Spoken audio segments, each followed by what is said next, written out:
What is going on? Yeah, I'll open up the camera in a minute.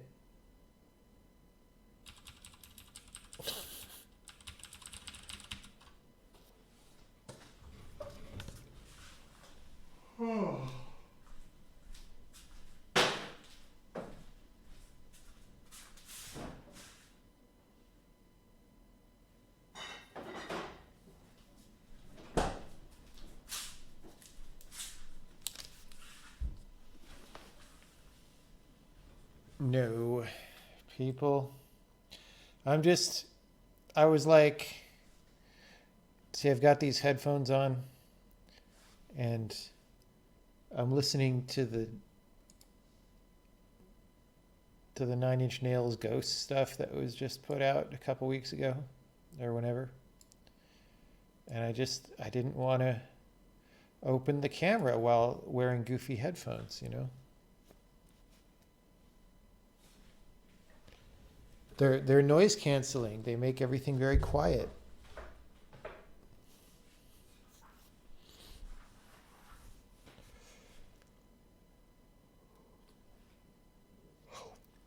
All right. Songs probably over soon.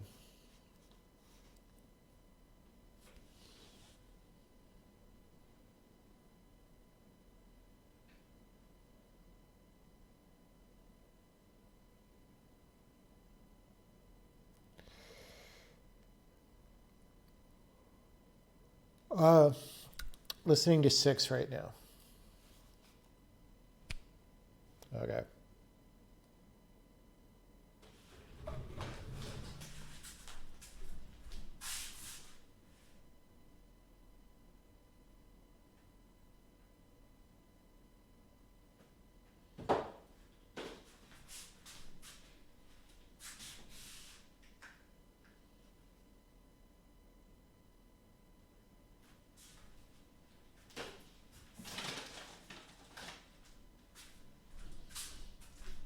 So what's going on, everybody?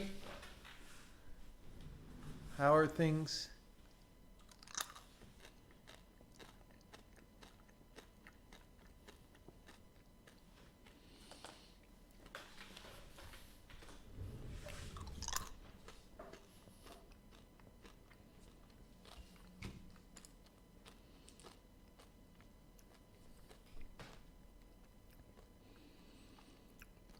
Would I typically use inline for nested functions like I do the whole there?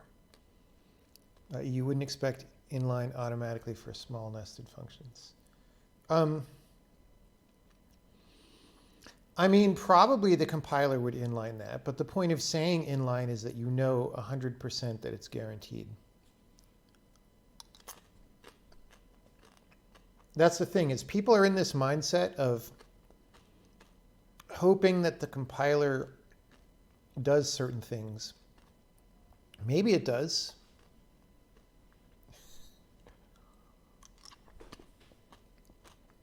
Just had a huge burger. I had 2 hamburgers today. Yeah, they're the XM3 headphones. They're really good. I like them. Yeah, I had 2 hamburgers today and then had a giant nap after the hamburgers. So I might be up late tonight because I got up at like 6 p.m.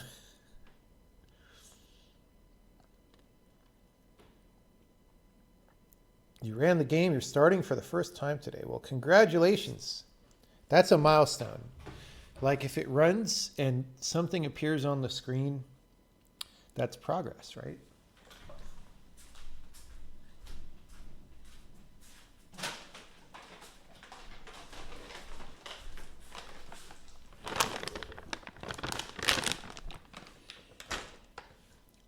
For a cross-platform renderer, do I think it's better to use the native font APIs or something like FreeType? I don't think you should ever use the native font APIs. So like this idea that we have that font rendering is an operating system service is deeply broken. Like why? Why does that belong to the operating system? It doesn't make any sense. I mean, you could say because everybody wants to draw text, but like, I mean, everybody wants to, I don't know, manipulate strings or whatever, but that's not an operating system service. So I think that's a deep mistake. The biggest problem is if you use operating system font APIs, you're not in control of how your font gets displayed, and you're going to have big headaches everywhere.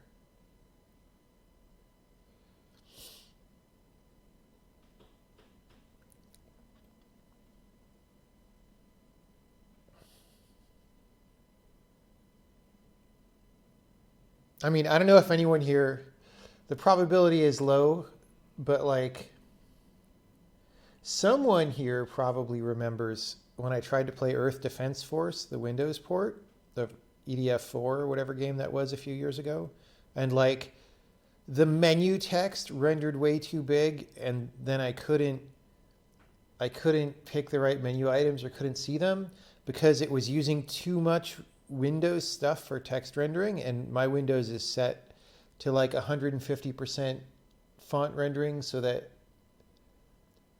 like it's reasonable on a 4K display, and that fucked up the menu of a game. All right.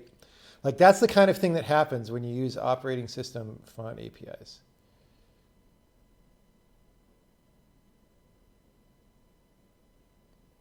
What if somebody in chat infects me? I think that is too late for that. What do I think about the new Wolfram Physics announcement? I think it's cool. I'm glad he's working on it. We need more of that kind of thing.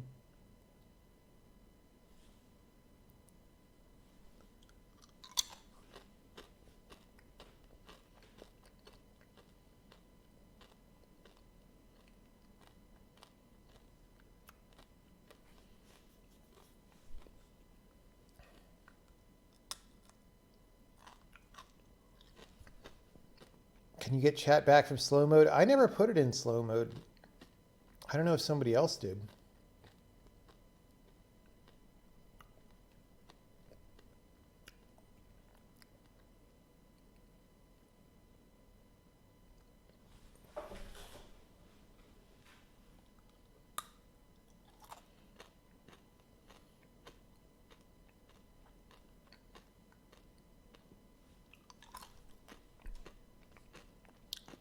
Devin put it in 3-second slow mode. Well, the problem is I don't know how to change that. And I'm not really sure I care enough to figure it out.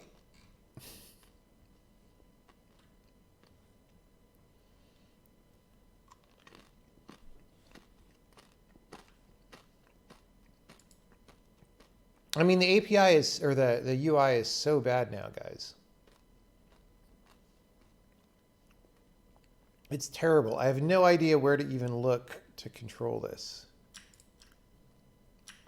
Let me look in channel preferences.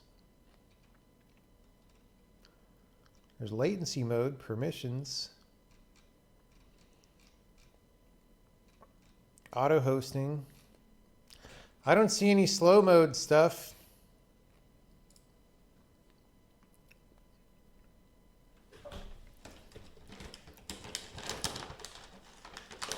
What about the alpha tested font paper valve released a while back? Yeah, it's fine.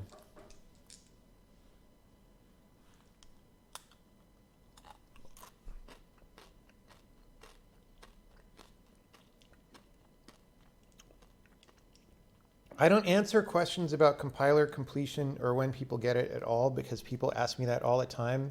And it's the most irritating thing about working on a compiler. If I could get people to stop asking that stuff, it almost would be worth canceling the project. It's on the gear under chat. I mean, I know it's a good problem to have because it means that people are enthusiastic and want to use the thing, and that's great. It's much better than nobody caring, but it's also kind of like having kids in the back of the car saying, "Are we there yet?" for like 2 hours. You know, it's like, we're not there yet. Slow mode off. It says off.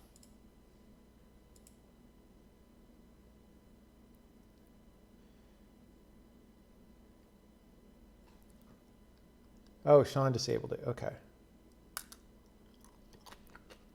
My thoughts on the other thing people ask me all the time is about OpenGL.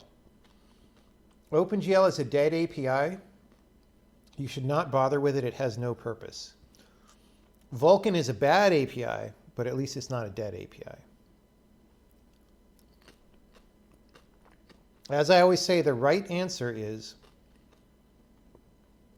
in the year 2020 and going forward, you want to use a user-level API that does at user level what OpenGL used to do at driver level, but because it's at user level, it can be forked and improved, and there's competition, and you're in control of what you ship, all right? And then that would have backends for Vulkan and Metal and all these things. That's the actual correct thing. And I believe there are some of those in the works, but like that is what you want. It never should have been the case. How is OpenGL a dead API? Just do some research. It's dead. It's terrible and it's dead. Isn't the game currently written against OpenGL? Yes, and I wish it wasn't anymore. Seems like it worked well enough to get this far. Sort of. We're having problems with it, like it's too slow and it's not worth investing in making it faster. But like, again, you know, when you ship a commercial game, if you care about performance and quality, you write a separate backend for every platform that you ship it on. That's just how it works. So we're going to port this game to like 5 graphics APIs.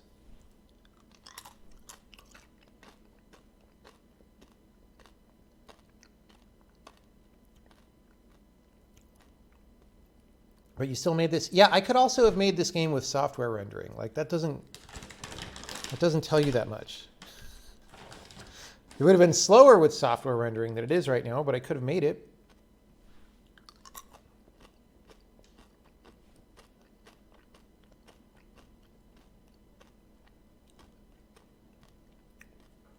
Don't forget, I learned how to program back when you had to write a software renderer. Or I learned how to do games back then.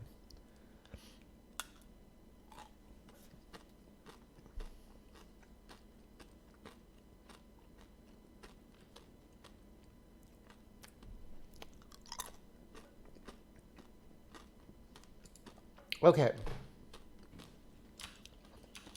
I've got a list of things I want to fix. And they're like gameplay kind of rule things that aren't going correctly.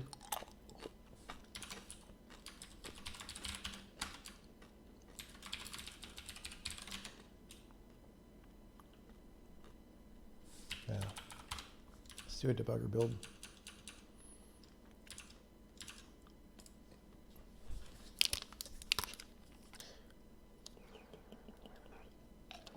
So I switched away from Remedy for a little bit.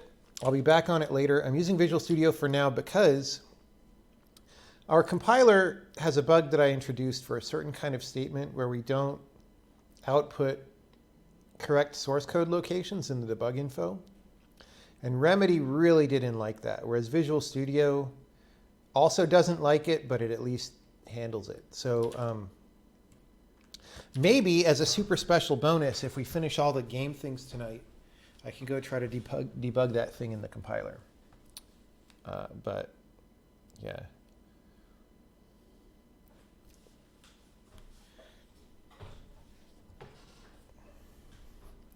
Surely Vulkan is better than writing multiple graphics APIs, though. No, because you can't ship a Vulkan game on iOS or on the PlayStation 5. Like, think about it. Think about what you're saying. If you want to ship your game on Linux and have 3 people buy it and go out of business before you're even started, then yes, Vulkan is an amazing graphics API.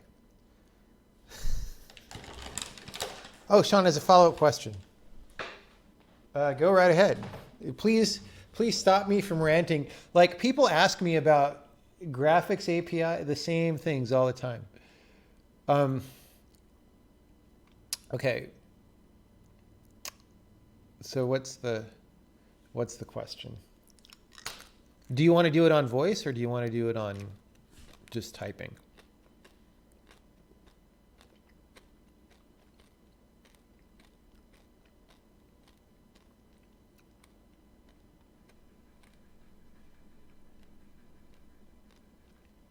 Voice would be better. All right, let me go on the Discord.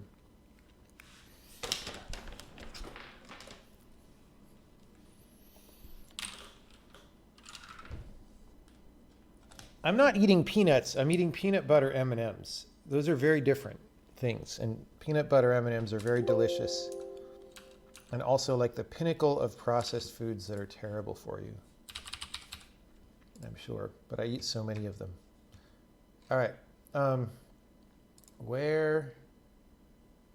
Like, I never know how to get back to like a discussion that was open.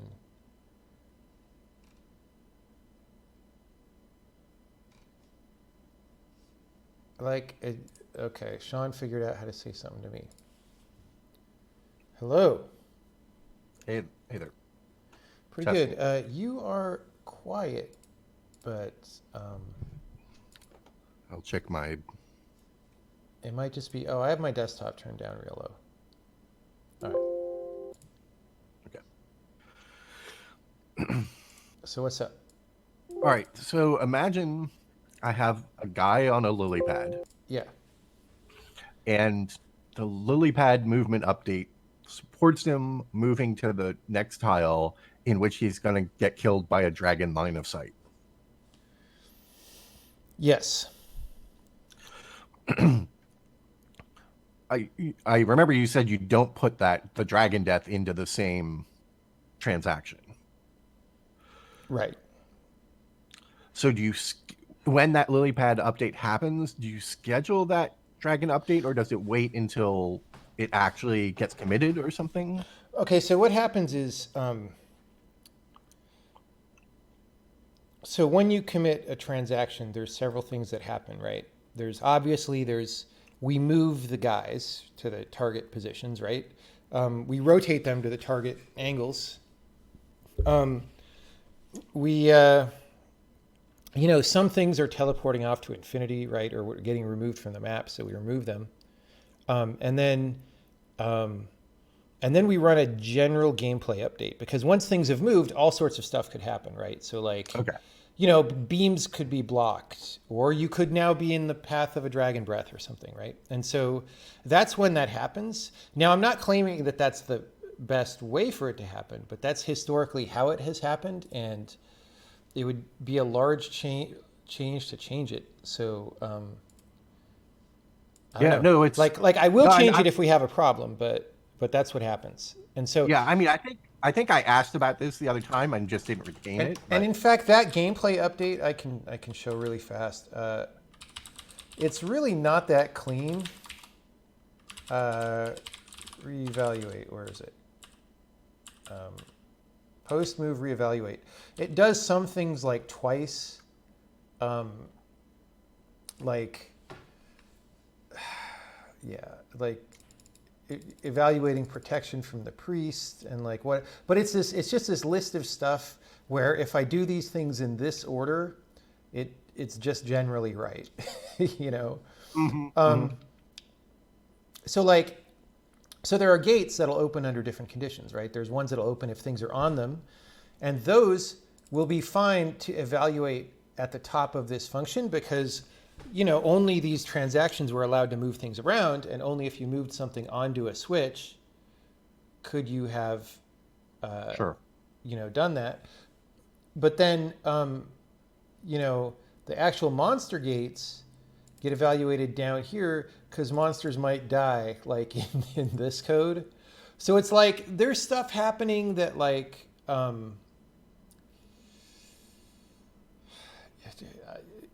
don't know. Like in principle, this is like bad stuff could happen here. Like if a dragon roasted a goblin who was standing on a switch, right? And so now he's no longer standing on a switch, so then the door should close. I don't think that door closes by the end of this function, but like I think maybe a flag gets set and it gets evaluated next frame or some crap like that. So there's still some not totally robust things, but they're not necessarily They're the things But that aren't in that transaction system, and there's a question of how much to put into that system, you know? but these but since these all happen at the same time, like it's still this discrete problem that you can just, yeah, if maybe it gets messy to solve in the way that feels right for gameplay, but that's the whole point. Like, Yeah.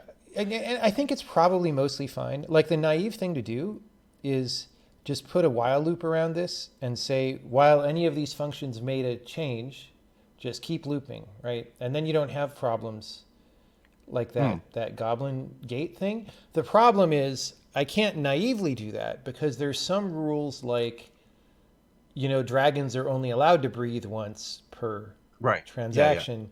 And so there would just have to be a little bit of fiddling in there. But that general computer science thing of just, you know, keep doing the action until it converges would probably apply here. hmm. Um, so do you have cases where you generate multiple transactions that are dependent on each other? Like the By falling, like a guy does a falling after a lily pad move or something. um, so right now, no.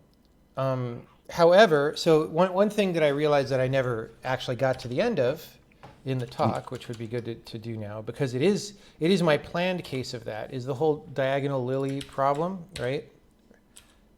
If you remember, I was saying like, you know, if you have lily pads like this and they're going in opposite directions, and you kind of should quote unquote be able to cross them, but oh, you right. can't Yeah, actually, yeah. right? Um, so the way to handle that, um, I mean, if you stay strict to turn-based rules, there's like not really any way to handle it. But when you're in a continuum space, you kind of need to. But the way to handle it is just to say, um, detect the situation of like, look, I'm in a square, I'm on a lily pad. It's traveling anti-parallel to this other lily pad that is going into the square where I'm trying to step into, right? Um, and if that is the case, then you know that I actually want to go into this square, but there's ocean there. But if the player move happens simultaneously with the lily move, then it's okay because what'll happen is player move, right? Lily move, lily move. And so it's a little bit of a rule cheat, a little bit, but it solves the problem and is like consistent and doesn't let the player do anything illegal except for this, you know, just whatever you would call it, right? Um, but of course, you want to detect that. You want to make sure you're strict about detecting that, so you don't want it to work on static lilies, of course. Well, if you did that with static lilies, you would drown because it just wouldn't Yeah. be there. Um, but so that's the planned thing is to then have those two transactions be linked, right? There'd just be some pointer on one that says like, if this other transaction commits ever, I must commit, right? Yeah. Or I could actually just put them into the same transaction, and that might be fine. Um, I just mean, the thing that I was thinking about for this is just that your resolve conflict, like when a skipping stone comes along and deflects the lily, um, is going to have to handle this case, like no matter whether it's in the same transaction or linked or whatever, when the thing because the comes players, along and deflects a lily. Wait, what? yeah, if You, before it commits, yeah. right, a skipping stone can come along and Oh, change its behavior, can it? right. Um, yes, that certainly could happen. And so that routine that tries to affect the behavior would Right. probably have some code in it that says, look for whether this has happened, this transaction merge has happened, and if it has, don't do anything, right? Um, Oh, you would just make the skipping stone fail. Okay. yeah, probably. Like I guess that's fair it because just wouldn't change anything's direction. Maybe I don't know. I mean I guess that's fair because the kind of case where this would happen is when the player is doing. I, if the transaction merging or linking only happens due to player actions, then yeah, I guess Yeah. it's I mean, the circumstances would be pretty extreme. if you wanted to be very safe on this anyway, you could like just as soon as you've decided that you're going to do this player transaction, you could call like a simultaneous commit immediately. And then you have sort of the one square off thing, but I don't know. The question is if that would be a problem on, or the half square off thing. Question is just if that would be a problem on any level. Yeah, I don't know. But I would probably err on the side of just not allowing the skipping stone. Actually, you could, if you got very specific about it, you could flag the individual entities. You could say, this lily pad is not allowed to change, but this one's fine because we don't care if that one changes, right? We care if the one that we're ending up on gets changed. So now the problem, of course, is once you start adding a lot of these things, it becomes more and more possible to forget things and to make bugs, right? Yeah. Or to have them interact in a way that you didn't expect. And so, you know, as we start adding more and more, I start getting more scared. But at least, again, it's like it's a system that's fundamentally sound, and then maybe I'm introducing a bug to it, right? Which is much better than before, which was just like, well, it kind of works, you know. If I don't hammer on it too hard, it kind of works. So I just, you know, the question is just, and that I guess affects the policy of how I change that, or what I allow to happen. So if the skipping stone comes along, do I just say, no, you're not allowed to touch a merged transaction? Or do I say, well, you're allowed to do this entity and not that? I guess it depends on how complicated either of those feels, and you know how it feels when more of these rules start adding up.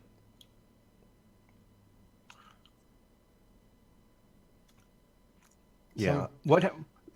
So like, because we never talked about that resolve code. So like, if a skipping stone redirects a lily pad, can it redirect a lily pad to be in the way of another lily pad where another lily pad would have moved, and like that has to be resolved, or does it just like not? Right now, so I forget what I decided. So one thing that you definitely have to do is, you know, it could have been moving somewhere, and then you could have stopped it with a stone, right, by ramming it somewhere that it can't go. And so you do have to go potentially visit every other lily, because other lilies could have been expecting to move into the square of that one, right? And now they can't. Exactly. So that definitely has to happen.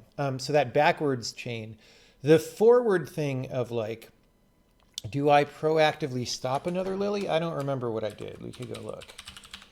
Because I'm wondering if I feel it's like the I same wouldn't case. have. You were saying potentially you could just flag the one lily, and then I'm wondering if you could redirect a different lily and get in the way of that lily. And Right. I mean, the move would always still be legal, the player move, but it would. I mean, that's an interesting point, is like, this lily that I'm saying you're not allowed to change. I mean, maybe that's moving into a place. I mean, I don't think you would have that situation, because if a lily was evacuating this square, you wouldn't have had this problem in the first place necessarily. Although you might have, based on timing. Like, it's hard to say. Like, once it starts getting that complicated that I have to like really think about it, I'm just like, you know, maybe it's better to just say you can't touch this transaction, you know? Yeah. I mean, that's, as you said in the talk, like you have the fallback position that you always commit the transaction, and that is always something you said earlier in this reply of that it's robust, like you never break the rules with that. So that's probably what I would do in that case, is like, you know, the skipping stone is trying to do stuff. We call the modify function. The modify function sees that the lily transaction has this flag on it. That's very easy to check because there's only one lily transaction, right? And so if it has this flag on it, we just say we panic commit everything, and that's fine. And realistically, that's probably a situation that can almost never happen in the game, because like you need, because the player has to start. You need at least two players, or maybe a a Lilly infinitely wrapping around the map, but not for more than one wrap because it needs to come in sideways. Like, Yeah, but it's easy to picture a game with other mechanics where something like this would oh be yeah, possible. yeah.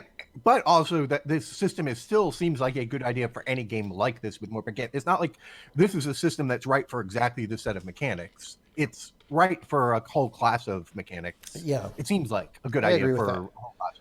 And I mean, this is a thing, like, I think subsets of this are good for a lot of things. So, I don't know. And maybe some of the stuff we do is simple, but for example, one of my feedbacks on Steven's Sausage Roll for a long time was like, hey, there isn't much player feedback on like when you push something, why you can't push it and stuff, which in that game gets complicated. And, you know, here, well, I used to do this. I don't anymore. I guess we have to bring it back. But wait, I have multiple blocks on top of each other. What's happening?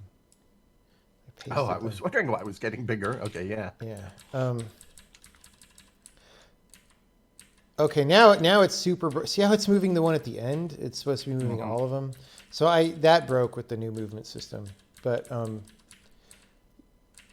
you know, just this idea that like it's a simpler idea of a transaction, but this idea that I'm going to push this entire row of stuff, and I know that it's that entire row of stuff, as opposed to just like calling some function that only does one thing at a time and is blind. Like that's like one step of reasoning about your own puzzle space that a lot of games don't do, but they would benefit greatly from doing because things like player feedback and that sort of thing are easier in that case. You know, let me write this bug down though because I didn't realize that this was a problem. What do I say? Block pushing jammed animation is broken. Yeah. Okay. The one thing that you were just talking about, you mean like pushing a block and having the other blocks figure out that they get pushed or something? Yeah, well, I mean, it happens a little bit differently in each case. Like, so what happens, the way it's done right now, you know, there's a function called can_go that we saw that gets called anytime something wants to go into any other square, right? And it's not as large and heinous as it used to be, but it's still, you know, let's see how long it is. It's from line 989 to 1207. So, you know, 200 and something lines.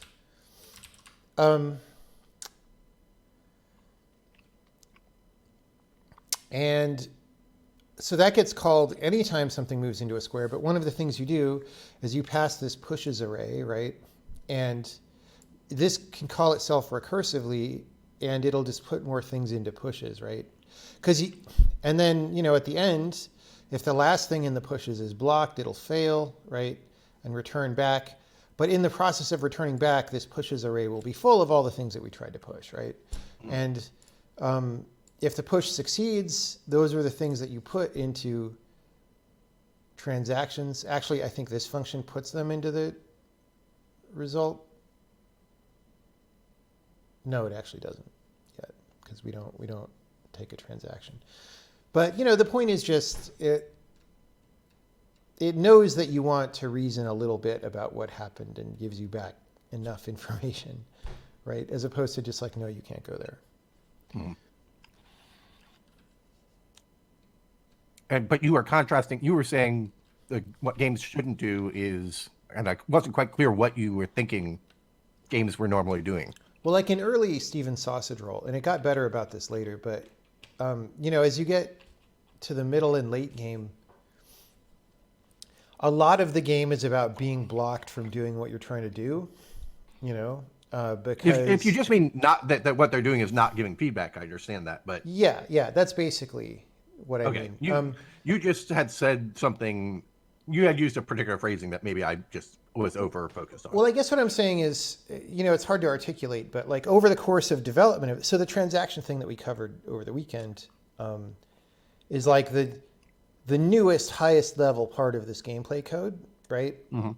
Well, maybe highest level is not the right thing, because I guess I would say the code that decides what to do is higher level and the transaction system is lower level. But let's say it's the most serious attempt to solve the movement problem in a robust way, right? And I worked up to that. And an earlier version of that was something like, if you just have guys pushing things, call can go, and you get back these things that you're going to push, and then you just do the teleport move on all of those, right? Or whatever. And so there's kind of different levels of solving the problem. And I think different games have different needs along that spectrum, right? If you don't have asynchronous movements, for example, you don't probably need this whole transaction system. But even so, I've seen games that at least needed the simpler thing of like knowing that pushing a bunch of stuff was like actually one operation, because that's how you give player feedback, but they didn't have that. You know what I mean? Mm. And so they at least needed a middle or like lower level of seriousness of solving the problem, and didn't, I guess, is what I would say. Sure. Maybe Well, in fact, it wasn't that good of a thought worth 5 minutes of explanation, yeah. honestly. Well, in fact, there was something that was sort of discussed in the chat, which was this idea of like maybe to figure out can go like rather than this sort of duplication of code of like here's the code that figures out that you can go and here's the code to push everything, even though you're kind of sharing it by using the push array or whatever. This idea that hey, maybe you could just try to push it and see whether it works or not. Sort of as a look ahead, but like just reuse the same code somehow. And I never fully grokked what that was supposed to be, but I think this is an example of like why you don't want to just have the game rules came back and said no, that doesn't work. Yeah, you want more And have no visibility into information it. about it. You Yeah. really do want to know. No, I tried to push this set of things and this one was blocked or whatever. Yeah, totally. All right, that covers it. I mean, I have more I could say, but Yeah, if you want to. I mean, now that we've got a voice connection going. I don't know if you wanted to get to your actual work. Like, I just was chilling and wanted to stream, so we're streaming okay. now, so that's solved. So, so yeah, I can talk about another thing, which is Sure. just that. I just want to kind of clarify and connect the dots here, because one of the things I asked in the other stream when we were talking about, I guess it's how the Lily pad transaction gets created, is that it was sort of like, okay, so this is where the discrete game rules live, is in the code that generates the Lily pad transaction. Yeah. Is the Lily pad movement? That's where the game logic of Lily pad movement exists. And now you've just established that where the game logic for a lot of the other sorts of logic lives is this, I don't remember what you called it, an update function or whatever. Yeah. Yeah. So in the end, and this is not a criticism, but so in the end, the game logic, the discrete game logic is then distributed over this update function and all the transaction creation functions, and I guess transaction conflict functions too, really. Yeah, you could sort of just think about it as like there are things that are proactive and involve moving, right? And then there's other stuff that just responds to game state. And the other stuff that just responds to game state, I'm just not that worried about. Maybe I should be more worried about it. No, I'm not. I'm in no way saying that any of this stuff ought to all live in the same system. Like, it seems perfectly. So is the transaction system only moves and rotates? Is it? Or Yeah, I mean, there's a little bit. So it's moves and rotates and timing. So, like for example, yeah, okay. like if I do this, right, it exists for anything where you would prefer that the game state change happen partway through the animation, basically. Yeah, right? which honestly, if I was being very serious about more things, which I might have to be later, maybe matters. So like I'm trying to think of examples.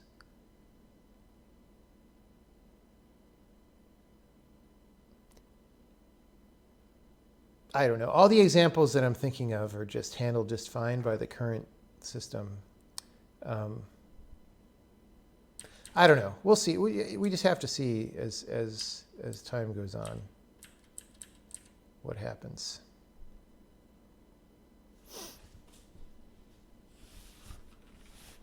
I'm hoping that I don't have to put everything into transactions. Yeah. Because it just would be a lot more work, and it would, like, I like it when I'm able to just write gameplay code without having to think that hard about it. And actually, the benefit of the current transaction system is I don't have to think that much harder about it, Right. because I have this default option of just flushing everything, and I have this standard loop that I do that with, and then I only have to think hard if I want to go outside that. And you would You think, only have to. You only have to think harder if you want to make it look better. Is the other thing, right? It doesn't affect yeah. the rules. Like, Well, and the other thing was actually, so, you would think that making this transaction um, that has all these, all this information about all these moves in it, like essentially buffering that up and then either throwing it away or committing it, you would think that that involves a bunch of extra bookkeeping or something. But in reality, for a lot of these movement functions, I had to do that anyway. It was just with other temporary structures. And now it's like standardized, right? So like with the lilies and the rovers, they have to coordinate with each other. And they have to do one of these things where you just spin on all of them until none of them want to move anymore. And you have right. to know where people are going to be. Maybe in Promised, I don't remember what your original code for rover motion looked like, but maybe it just set the location in a global buffer, and that's how I don't know, but There was some code to deal with two rovers running into each other. So I don't remember I mean, what it did. But I remember there was something where all the rovers decide. It was like a 2-phase where like everyone decides what to do, and then they do something, right? I just don't remember if the deciding what to do involved storing information in a temporary place, or if you just put it in the global. I mean, And the thing is, I was only trying to solve two rovers. Like that yeah, might have been baked into the code that there were never more than two rovers or interacting or whatever. there's a I don't room know. I with might like have written 3 of it more them. generically. There's that Oh, one is there? room with the arrows and the 3 rovers, but yeah. Anyway, but just for that kind of thing, you know, so I would characterize the promised source code as, it's very much the opposite end of the spectrum from this game in terms of world representation, like completely, right? Like everything is just like a byte in this square And the array global, somewhere, yeah. right? And the thing is, just for a game, once the game becomes crazy like this, that just doesn't work for many Oh yeah, reasons. absolutely. And so correspondingly, the rover negotiation, like, it just necessarily has to be buffered because you just can't change world state while you're deciding what to do. And again, I don't remember if you did or not, but I wouldn't be surprised if you just I mean, directly tweak the world I mean, the state. other thing is that, of course, there was the strong beam that changed how the player interacts with the rovers. Yeah. So the player versus rover interaction was also central to resolving the rovers. So, like, you know, the that stuff all just was intertangled, I think. Yeah. Hey, actually, Um, while I have you here, let me mhm. ask you a question about your opinion about something. So right now, rovers were heinously broken for a while, just because, anything that could push the player, uh, um, and we could move at the same time. Like you can just, imagine how if the transactions aren't totally solid, that's just a mess, right? But these days, it's relatively solid.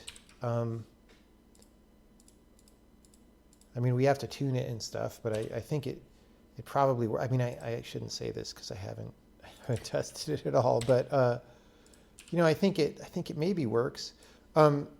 So one thing that happens right now is, when the rover decides where to go, it just says, "Can I push this guy?" And if it can't, he bounces off, right? So like if I'm standing in the strong beam, he just bounces off.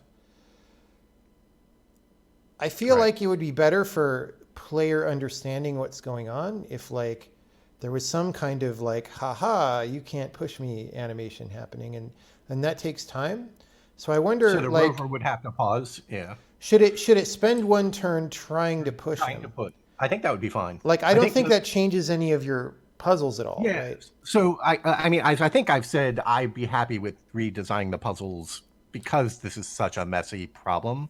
But specifically, basically, as soon as you've got the point where you're not being pushed, yeah, I don't think the rover timing ever matters anymore because Yeah, the whole point of the pushing you was because there's like one area that you can't get through normally because you get pushed. yeah, Um, I don't even remember. I haven't looked at that game in a while. So, but no. it seems to me that was the point was that there is one place where, Yeah, I mean, and, there definitely there were, and there were like one or two mandatory rover puzzles, and then right, there was other stuff that was like, hey, if you want to play with these, you could do some things with them. yeah, because there's the crazy stuff that I don't know if anybody even ever discovered with the two strong beams simultaneous. Um,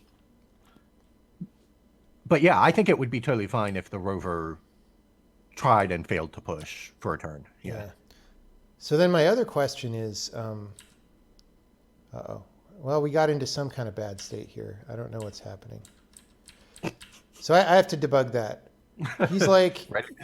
he's, I don't even know. Yeah. Do you have to write that down, or do you just know rovers are broken? I So mean, I'll write it down. Um, yeah, this is something really weird. Like I don't like he's trying to walk toward his destination, can you but show the transactions or? yeah. Oh, he's got two controller procs that are fighting. They're trying to go opposite directions somehow. I have no idea how that happened. The controller proc means it was player input, Yes. and they're also both should be expired. Like what? Oh, they got. Okay, so here's what my suspicion is. I think the code for rovers that pushes people. So I have this function. This is when you program something and you know it's too messy and it's a bad idea. Sure. Yeah, yeah. So I have many of those in this, but one of them is get move info. So again, during the stream, I said this move info is sort of the general thing that the gameplay code uses, right? And you just say, here's the entity and here's the delta, where the delta is like a unit vector, like control input or something, right? And this thing goes like, is this someone who's affected by, teleportation beams or something, or what's going on? And, are they bouncing off mirrors? Like what's happening and where in the world do they end up as a result of this move? And what kind of move is it, right? Is it a linear interpolation? Is it a teleport, right? And so one of the things I do in here is I just set controller proc if it's a guy. Now the problem is, I bet you the rover, if it's going to push a guy, The push just is calls going this and it's getting controller proc back. You know what? Maybe we just fix this first. I was going to do other things, but so I bet anytime he pushes me while I'm moving, maybe I have to time it.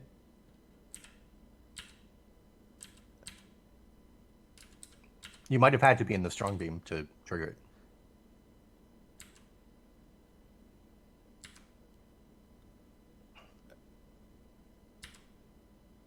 Okay, there we go. Let me see if I can get that timing consistent.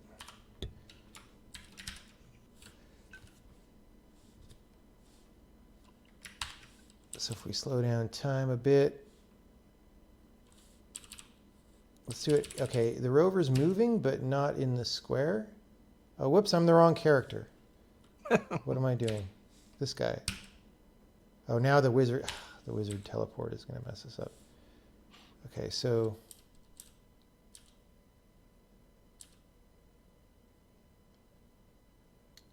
maybe I should turn down the rover pause time just to make this easier to do. Okay, so he's moving but not in the square. And so I'm going. Why is it stationarying me? Oh, this guy can't push rovers. Oh, No. Okay. Yeah, that makes Because sense. But he's only got single strong beam, right? right. Right. So maybe it has to be that he was moving into the square, and then the rover goes. Yeah. Let me just try to time that. Would that mean the strong beam shouldn't matter? I think so, but it just might be easier to recreate in this two square with me standing here situation.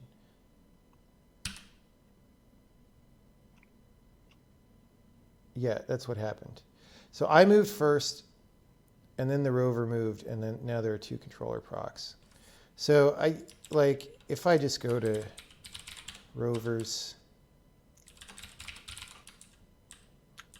so this should have a pushes. Like this gets that pushes array that I was talking about from CanGo, and then it calls push pushes. Then push pushes is just gonna call get move info, right? So push pushes. Where is that? Is that an enact move? Okay. Yeah, so this for every push, it just says get the move info for that entity. Mm-hmm. And then, so we have this move flag of if it was a strong push, I forget why. Maybe that's just for animation purpose. Oh, if you're pushing a boulder and it's a strong push, we tilt it more, you know. And then we just do add move. So yeah, this is where the problem is happening. The right way to fix this problem is to not set controller proc down there anyway. But the hack way is to fix The it hack here. way, right? So the real thing we should do is we should change it to controller proc after we get the get move info back. I'm going to have to run a full Benny test on all this. Like this is such a hack. It's like if the guy is active, right? Which like if you had multiple clones and one of them wasn't moving and the other one was, this would happen. Like the active flag is just like, would this be the guy who moves? You know, yeah, this is really bad. I mean, Okay. yeah, you had 2 comments about it being bad, so Yeah. Well, you know, I have a lot of comments about a lot of yes. things being bad, and I just deal. That's the other thing is people ask me sometimes, what do you do about all those comments about things being bad? And I'm just like, well, I do get rid of a lot of them eventually. It's just in reality, some bad things are worse than other bad things. Well, Okay. and is it like this? You only get rid of them because it comes up. You never go through the code and find all the bad things and fix them. I do sometimes. Okay. Like I think it's important to do that sometimes. But you know, sometimes I'm putting out fires and sometimes I'm not, right? And so if I'm putting out fires, certain things get attention. And I mean, the problem is with games, they're just so hard to make that I never get to the point where I fix 100% of those things because the game would take a lot longer. It would take 2 more years. And I'm already old, you know, I don't have 2 more years. So, well, I have 2 more years, but not that many 2 more years is. So yeah, all right. So what we have to do instead, fortunately the code is pretty clean now, and the only time we're ever going to do controller proc, I think, is in one place, actually. Because last time when we were on the conversation, I mentioned how there's like this barred charming thing that was a whole separate code path. I rewrote that, I think, on yesterday's stream, and that is now the regular code path. That got unified surprisingly well with everything else. And I mean, it's more if statements and stuff, but it's better than duplicating all the code and having it not work the same. So now I think the only thing we really have to worry about is this. So this is where we decide, okay, we're actually going to move our guy. I believe this is the only place. I should check, but we're going to try it here. If info.move type dot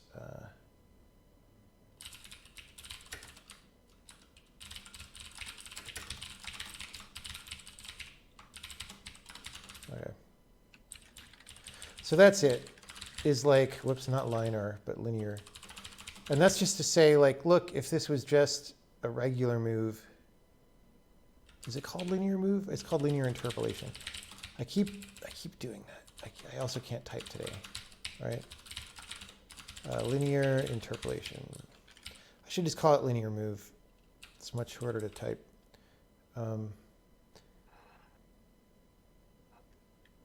I think this is a casualty of one of the times when I switched my movement system from one thing to another thing, and I wanted to change all the names to make it clear that this was different than the old thing in my mind, and then now I have a longer name. But at this point, I could definitely change it back. All right, so the first question is, can I just walk around like a normal person? All right, so that was fine. This is fine. That's fine. This is fine. Okay, so, whoops, let's turn the strong beam back on. So the rover doesn't seem to be pushing people smoothly, which is weird. Maybe we should fix that as well. But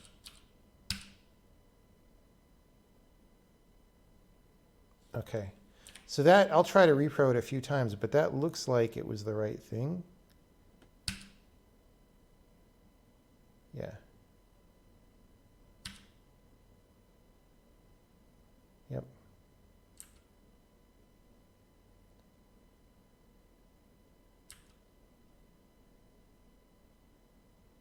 So I don't understand why that pushed is not like this.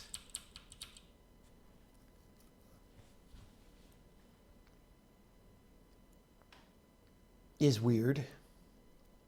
So there's something, so when something is pushed, it has its own function that gets called. Well, let's just. Are you saying why it's not animating, or? Yeah, like he's just sort You of said it's hopping. weird. Yeah. So like if I just do this, right? Oh, time is slow. I was like, why isn't anything happening? Like, okay, clearly that is not doing what we would like. So let's fix that as well, and then we can check in this combination of two changes, and then I'll run a Benny test just because changing the return value of get move info is scary. Like some people might actually be looking to see if it's controller proc. Oh, okay, here we go. Unable to find manipulator of guy 49368. It was supposedly 49372. Oh, because the manipulator only looks for controller proc. That's a new thing that I did. So when I was fixing some push code, so we get manipulator ID.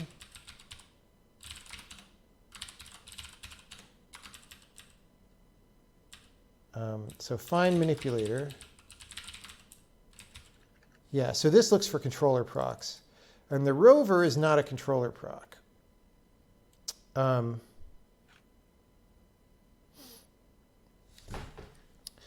need to figure out what my policy is on this.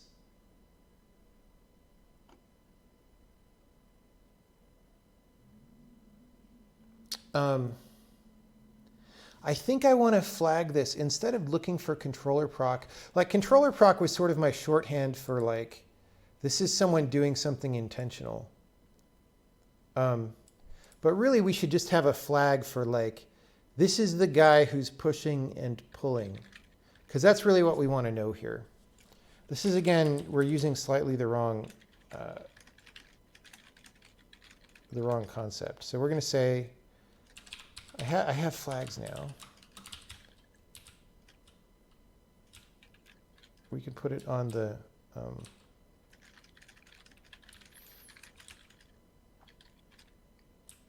on the single move, we could say is pusher or puller. All right, so here we're just going to say if single dot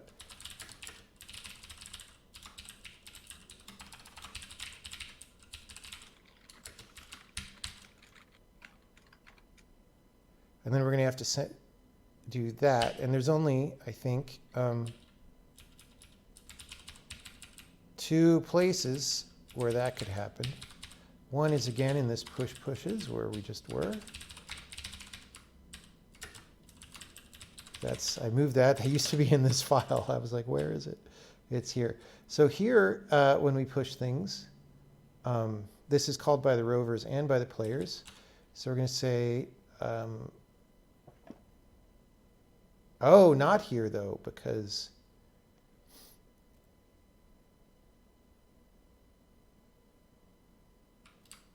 this needs to be on the single move of the guy who's doing the move. All right. All right.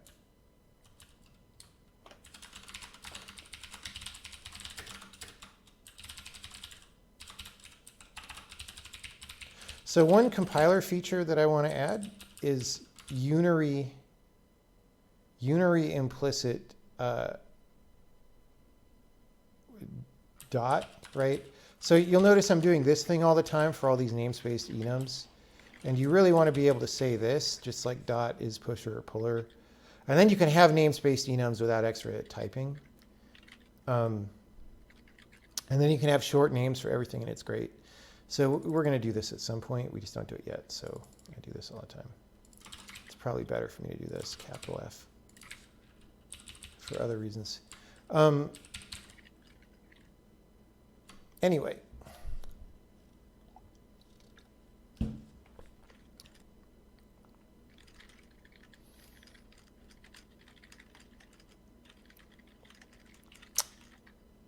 Now what? We got to do the rover separately.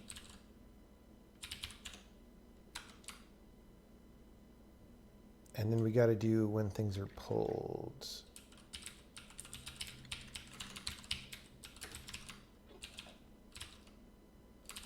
Oh, here's the pulling.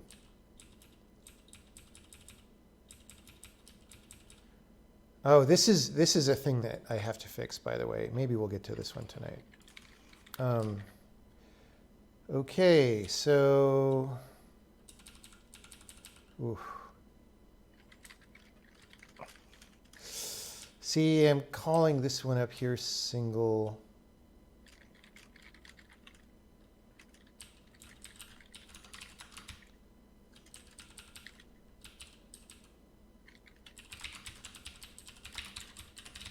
All right, we don't use that anymore. Okay, so my theory about the Brontosaurus is that this fixes that problem.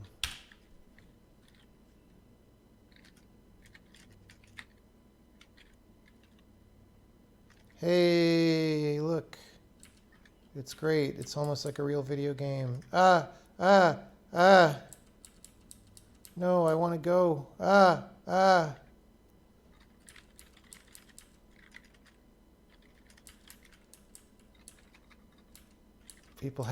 do people have a Brontosaurus?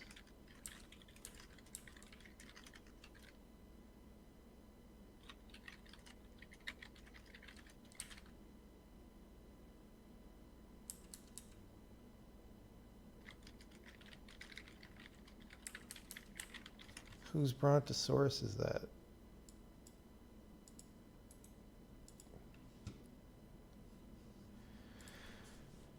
Okay. Well,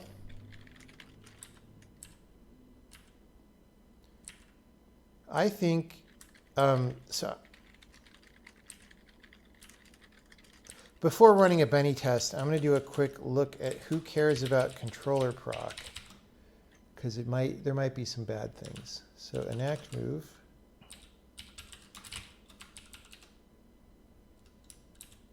What is this? This is in a big function. Oh, this is in, yeah.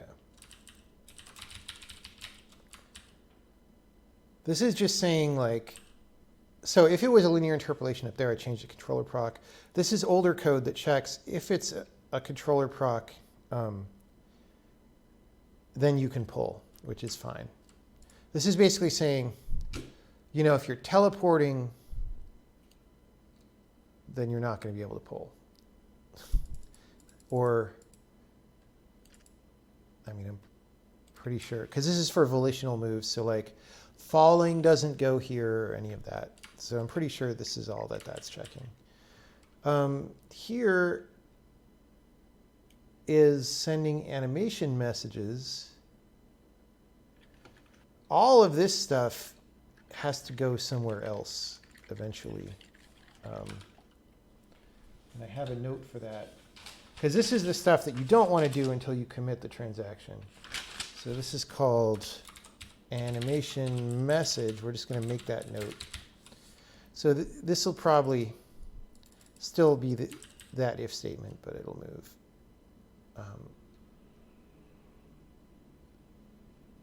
I don't know why I'm doing all this in here. We're going to have to sort all that out, but it doesn't matter. Maybe wait for support or transaction. Okay, so that's fine. Move transaction. Let's belay that because these other ones. So Sokoban and move transaction. If it's not a controller proc and it's not a rover moving,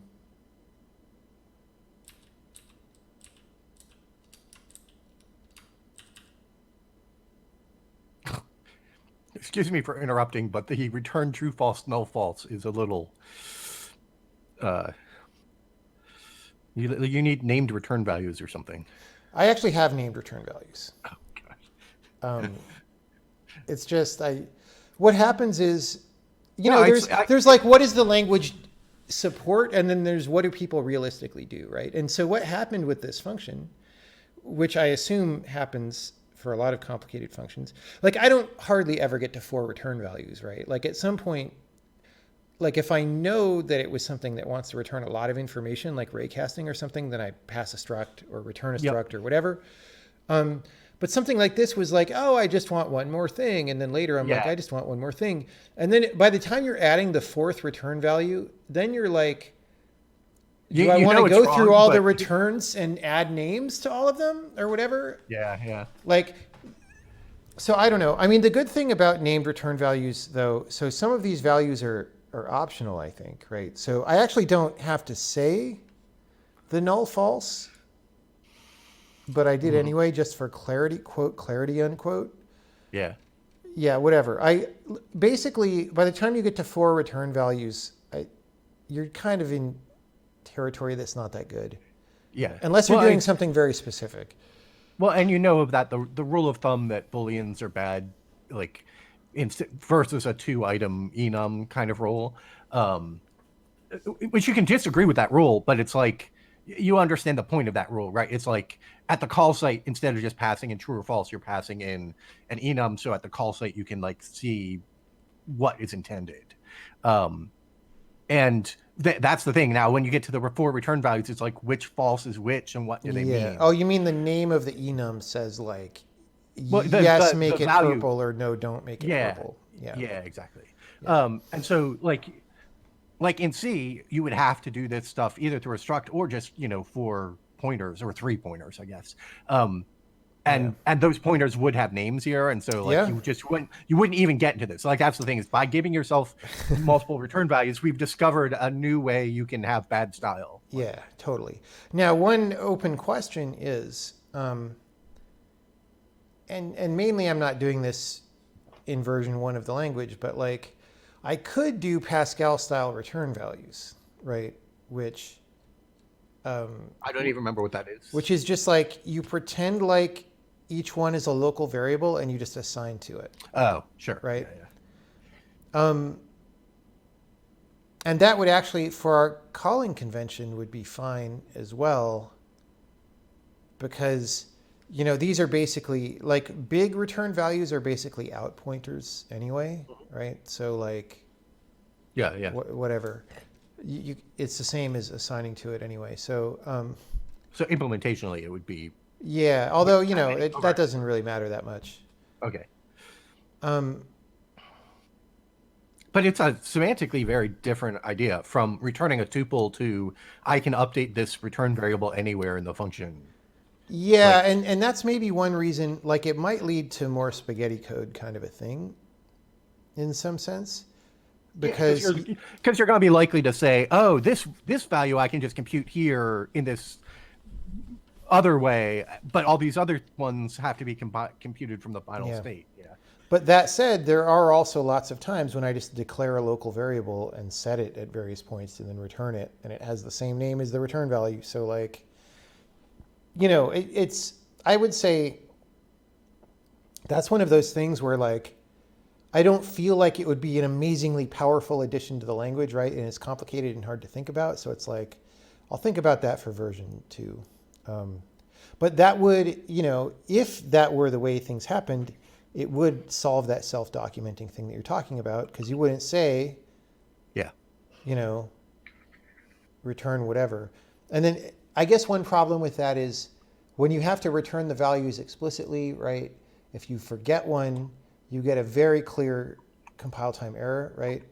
Whereas you're like requiring data flow analysis to work to tell you that otherwise. Yeah. And that's Or you maybe not default, that good, but or maybe you if default to 0. Like, oh yeah, I don't know.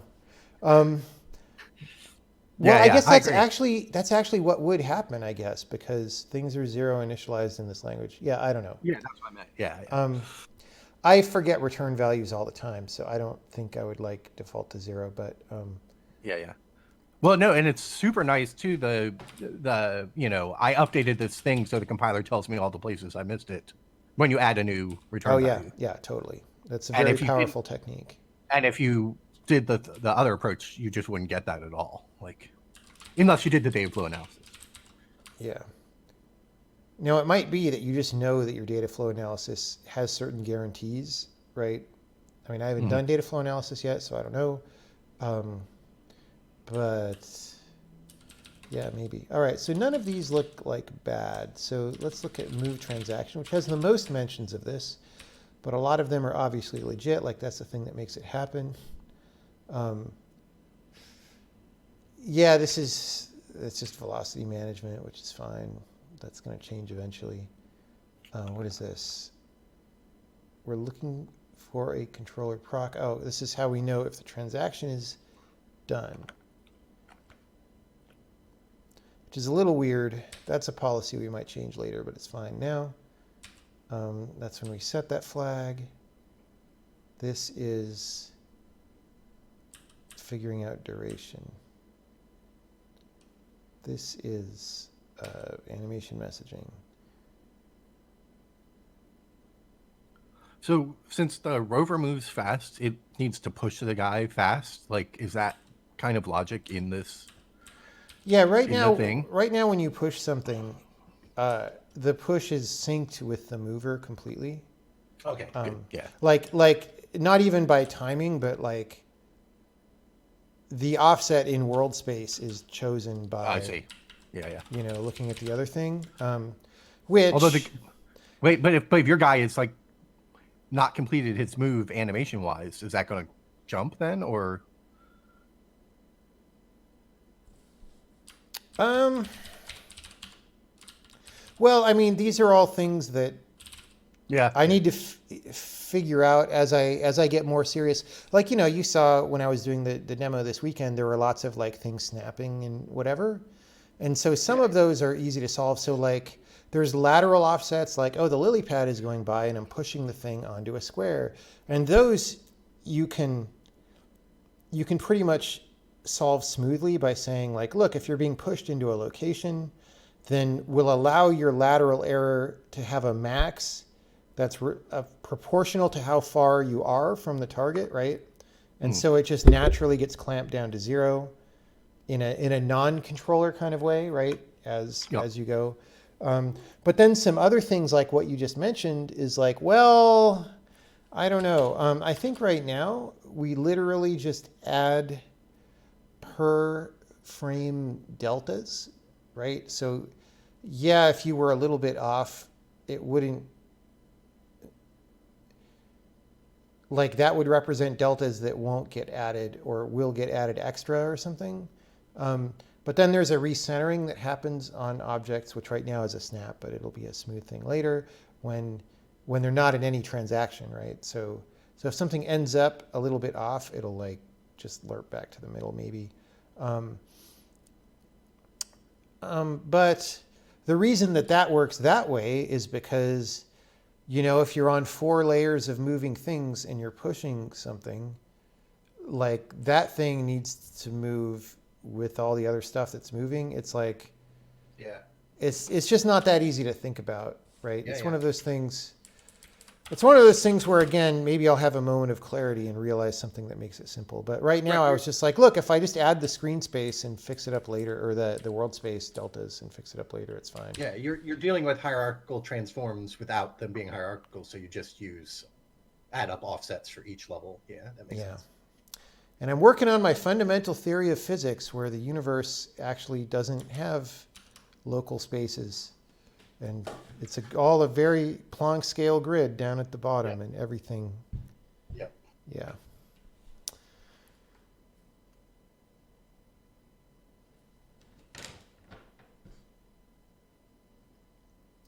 All right, I'm going to grab another iced tea while this test is running. Does anybody have on-topic questions on the thing, either the things that we're talking about or the code changes that I just made? On-topic questions.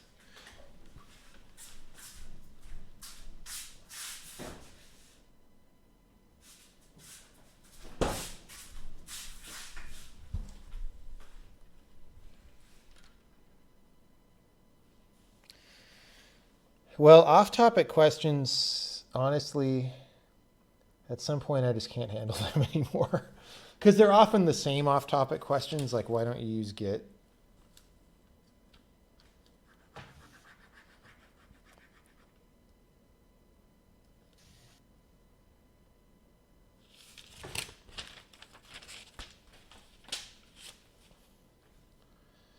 Transaction system handles the logic of in-game events. It handles some of it. You can watch on YouTube a 5-hour video of me and Sean talking about how the transaction system works, and it will answer many questions that you may have. And why it works, why it exists. Yeah. I'm just laughing at the chat that, is Sean- relitigating this same discussion. Sean seemed to insinuate that the transaction system only handled visual stuff. I mean, again, just watch the video. We talk about it in a great amount of detail. What it's for and what problems it solves and all that stuff. Yeah, I had tried to re-explain to that guy in 2 sentences the high concept, and it just was stupid. No, there's literally 5 hours of it. You can watch it on 2x speed. It'll be great. It'll still take longer than a long movie on 2x speed, but Oh God, that's scary. it is, isn't it? Right.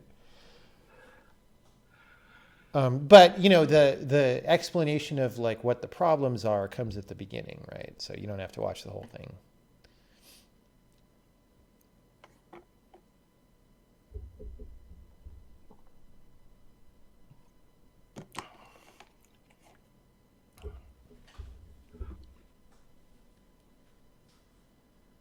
I'm not frustrated. I'm laughing. Like, it's just entirely predictable. Yeah. It's really weird. Like, I don't feel like it would take 5 hours to explain that stuff, but like, I mean, to be fair, I intentionally forced you to re-explain the same thing twice and stuff. right. But like, that's necessary sometimes to communicate ideas to people, right? Like often you want to explain things more than twice, but, like we didn't even necessarily get to everything in a great degree of detail, right? Well, I mean, the other thing is just- if we sat around for 20 hours and wrote a talk, it's Yeah. quite possible we could get all the information across in an hour. It's just We didn't probably. do that. Actually, 5 to 1 sounds ambitious, but I believe like 5 to 2 or something. Well, a lot of that time was answering questions too. Like we would Yeah, yeah, stop and take a bunch of questions. And those questions maybe have been on topic, but the point is, if you like integrate that all in, I think the 5 to 1 is plausible. I think the amount of info we got across probably could be definitely 2 hours, but I think 1 is feasible. maybe I'll I try mean, that sometime. I guess when we drilled into the code, that kind of stuff takes a little time, so maybe That's not. true. What happens when people ride a lily pad for a ridiculously long time, like 2 hours? You just hold down undo for ages. Well, okay, so when you ride a lily pad, right now, okay, normally undos only happen for voluntary player movements, but we have extra ones that get added when you're riding on stuff because it's annoying to not have undos in that case, because otherwise, you might have been riding on stuff for like 45 seconds and then you hit undo once and you go back to like when you got onto the lily pad or whatever. So I added a thing that adds those. It does them, I think, every 5 squares right now or something, so not every square. And I think there's a limit of how many that in a row that it'll do, I think. And if there isn't any more, that can be put back. So, after 100 of those or something, it'll just stop making them. Do you, are your undo states incremental at all, or are they just the full game state? So right now, whatever I say is going to have to be worked on, especially because last I checked, undo states for some levels were too big, and I wasn't sure why. But right now, so there's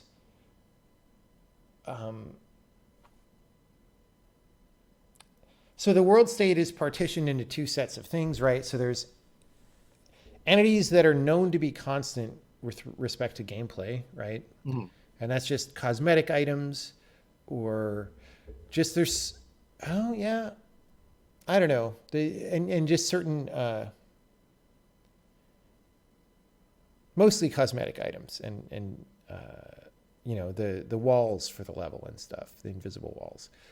All that stuff, gets factored out. But then right now,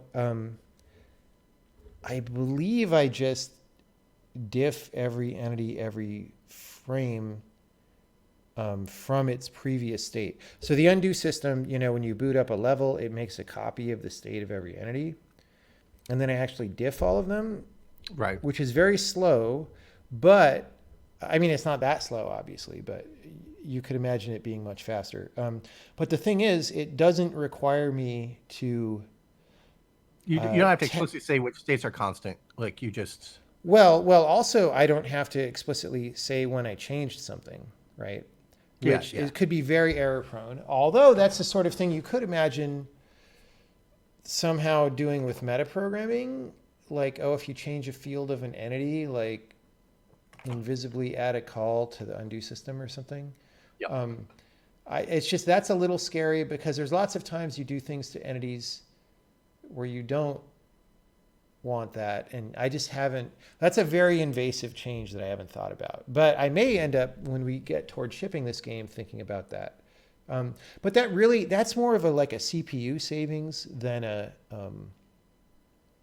it's a RAM savings, right? Or not really. I mean, well, it could be a RAM savings if you did preamble, postamble, right? Like save whatever the value is we're about to, like the metaprogram inserts a temporary variable, and then tell the undo system the old and new value. Yeah, no, I misunderstood what you meant. Yeah. No, absolutely.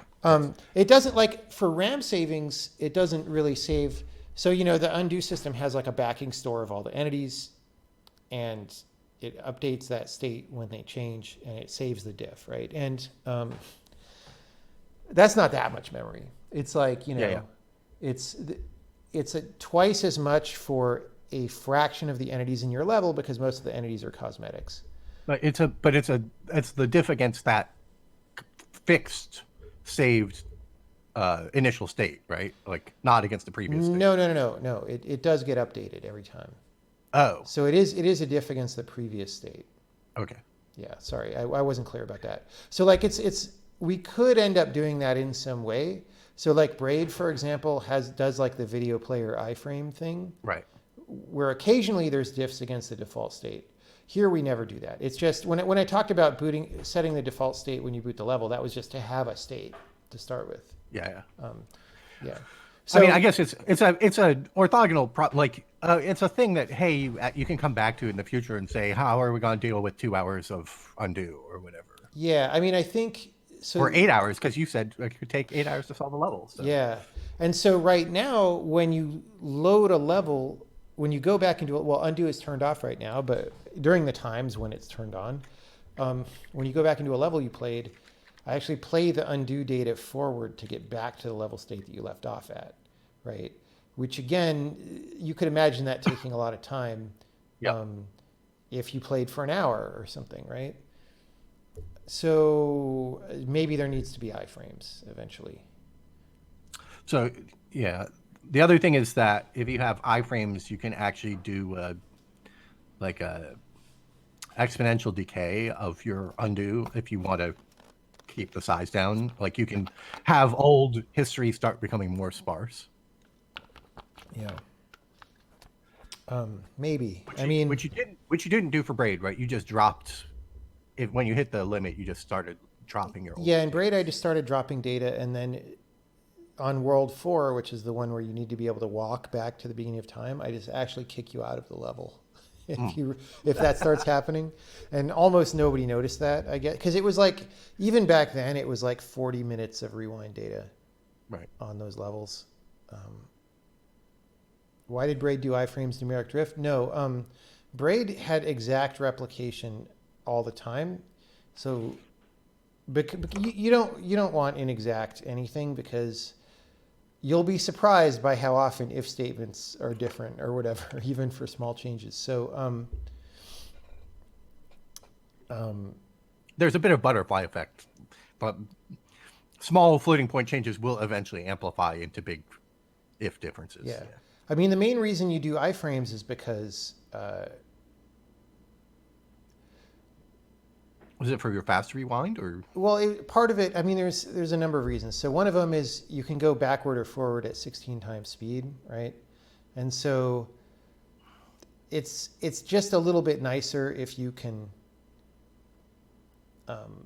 if you don't have to walk back many frames to do that. But there's weird stuff. So like during rewind, we actually visualize the positions of entities over many frames.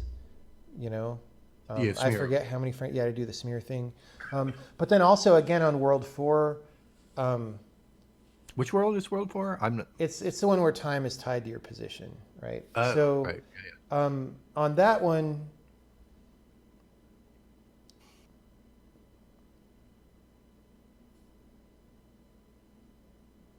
there's just weird things that could happen. I forget.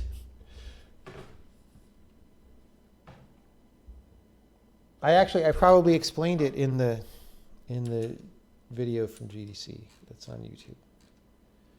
103 levels failed. Oh, I broke something.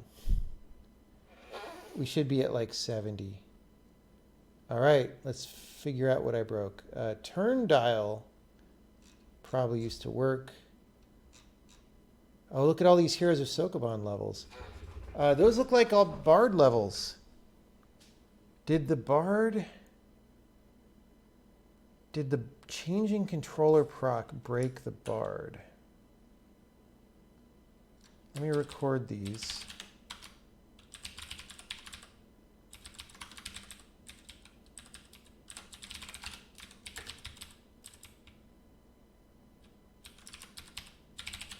We're not going to need to save this for very long, but okay, Heroes. We like it when the Heroes of Sokoban levels are broke. I mean, we don't, but we also do because they're very simple. So like, let me just play this for a second. Oh, look, the Bard. I just broke the Bard moving anything. Yay me. Why didn't I test that? All right. Because you rely on your Benny test. Yeah, well, that's true. Okay, why would the Bard... Fail to move anything.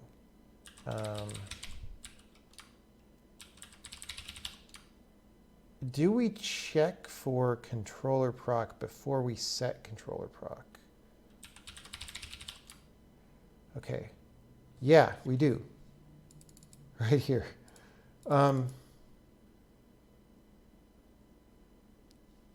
Because I set that value as late as possible, I guess. I set it down here. And let's just set it, because it used to be set in the function. So the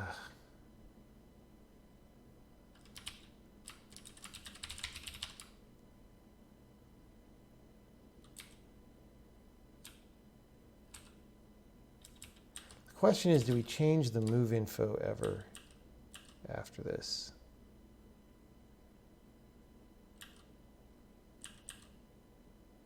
And I guess the answer is no, because we would have destroyed the information before as well. So let's just set it right away. So we're just going to run another Benny test. It's so sad that it's not even the Benny test anymore.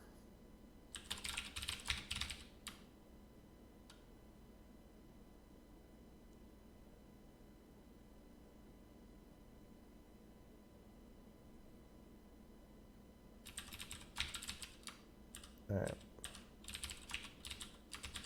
Get move info.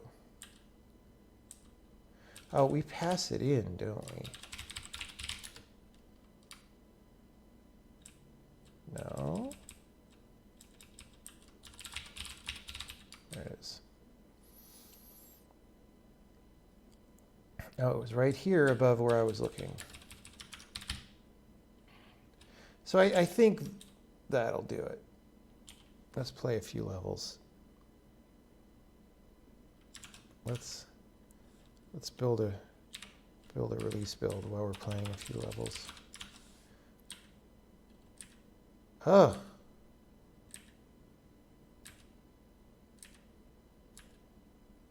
Oh, Charmed doesn't set. Remember when I made that flag like 45 minutes ago or whatever?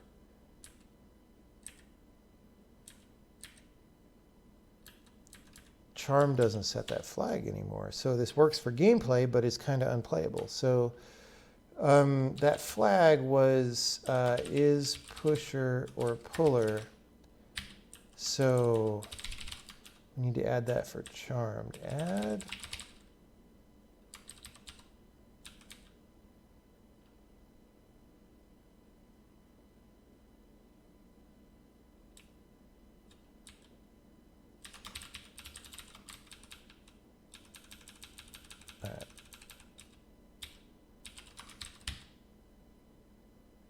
Like that.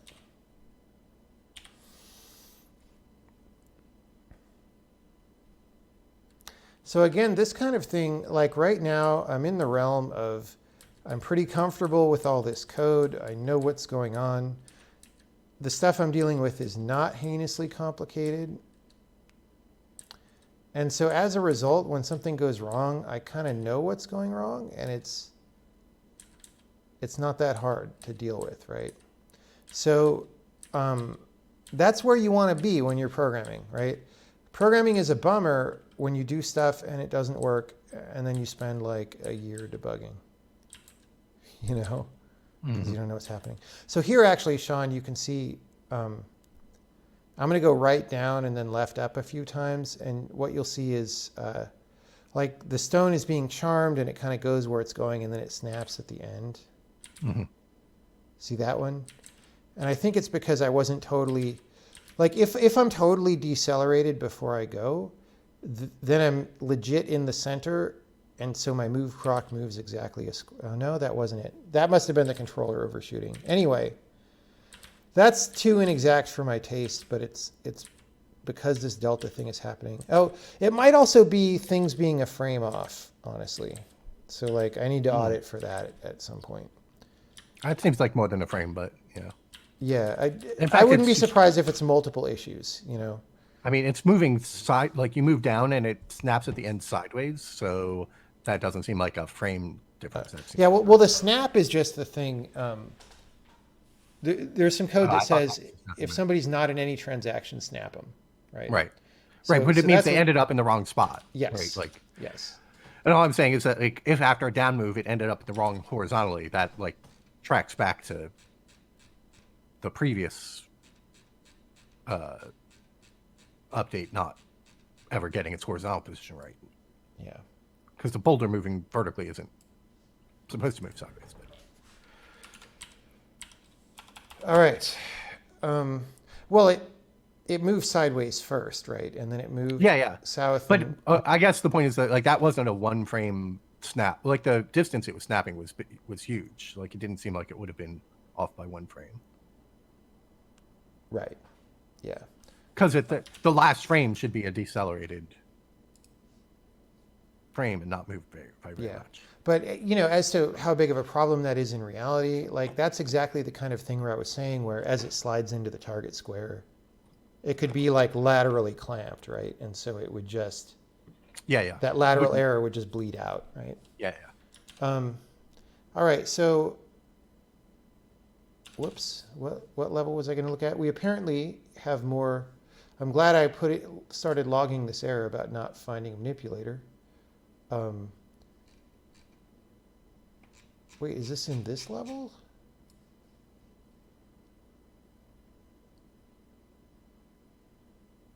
Oh, that was before.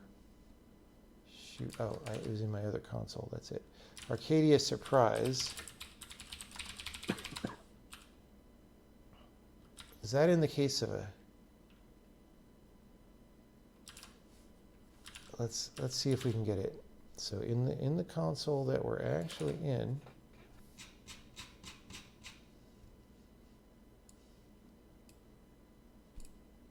wait, oh, we're in the debugger. We're in this console. All right.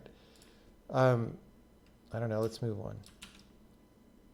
Didn't get it.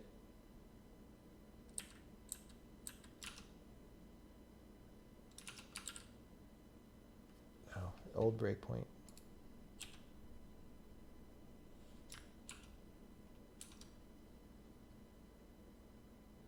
We didn't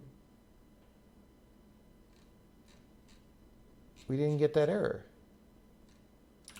Did I not recompile correctly? I feel like maybe I ran a release build because that level had a bard in it, and if I didn't correctly recompile the release build with the bard code, that would do what we saw.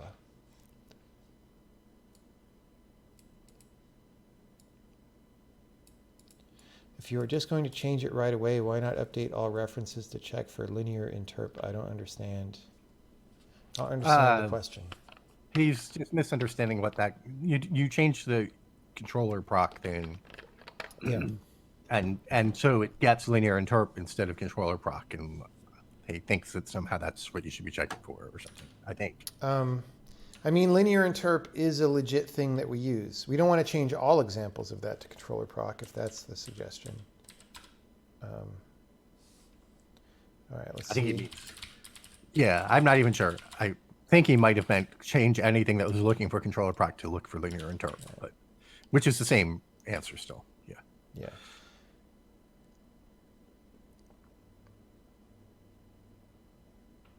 I mean, really what was going on there is just I know what the code's supposed to do. Yeah. So I just went and did what it's supposed to. Like, if you too literally translate the old thing, you're sort of perpetuating. Like okay, there were notes about that was a bad thing to do, right?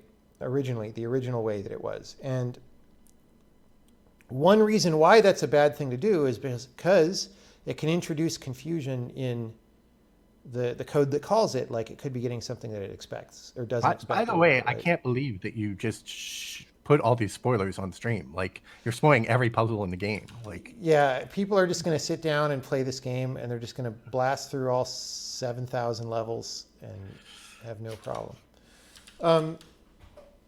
It's actually an interesting experiment. Like, do people get better at puzzle games just from watching the stream and being brainwashed. I sort of feel like people can't really have that much of a good idea of what's happening as this goes by. Oh yeah, no, that was I the mean, joke. yeah. I mean, I know what's happening, but Yeah, um,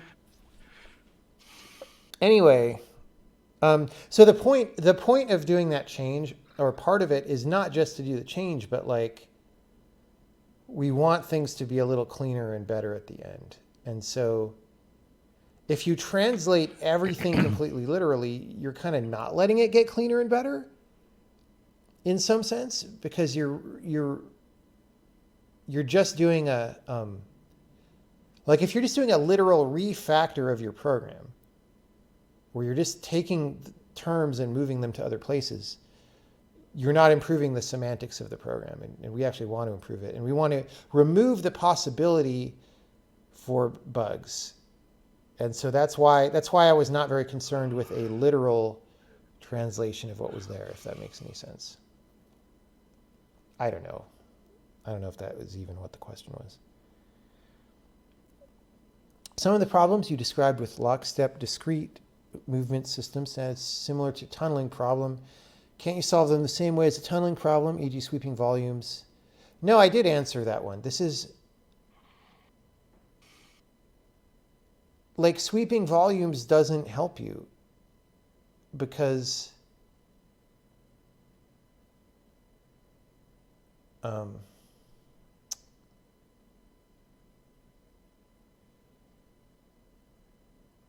like it just write down the steps of what you would do in that case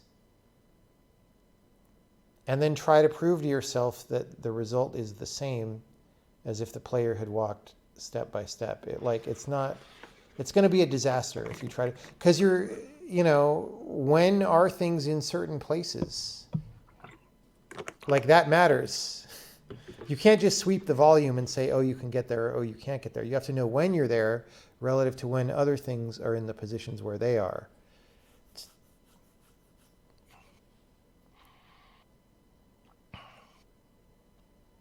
I mean, even in collision systems, okay. So if you're going to talk about like collision detection, actual systems that are trying to produce high quality results won't sweep a volume and then say, oh yeah, you collided.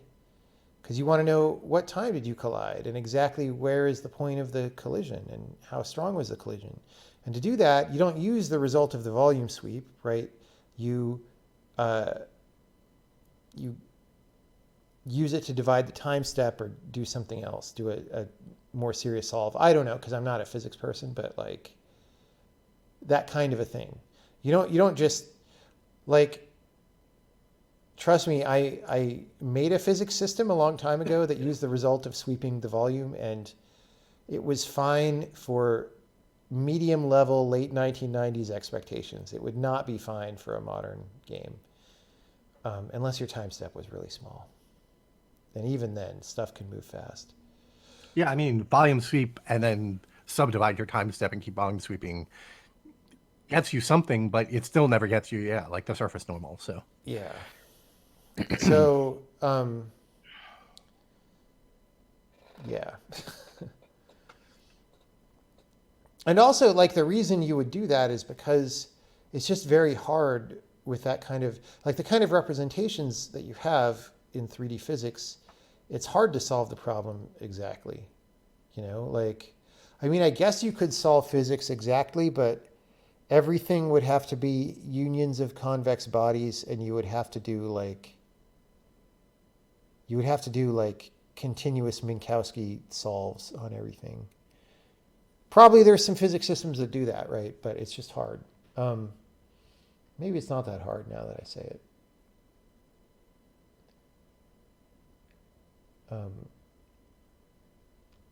But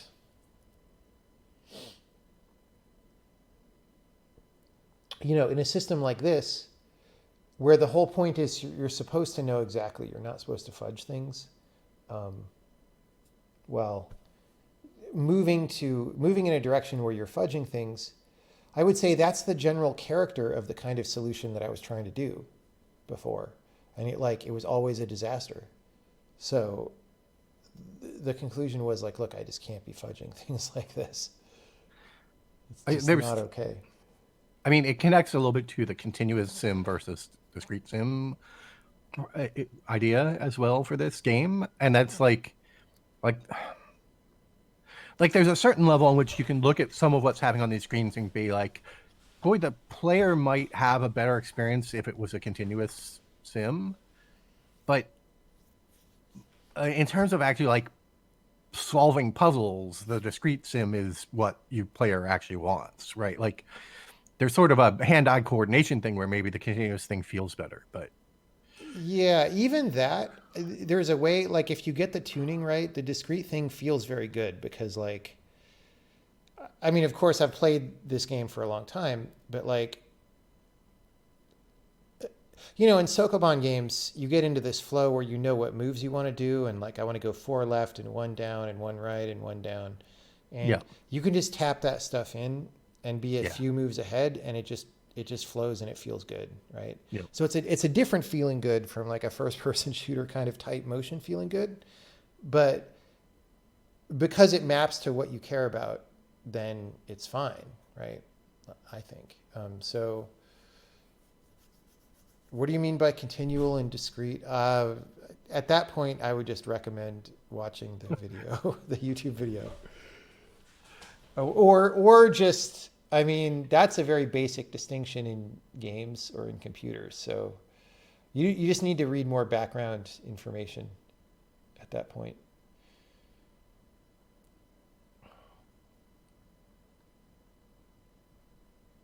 Somebody asked why not have multiple processes running the tests in parallel. Well, that's more annoying to organize. Um, B,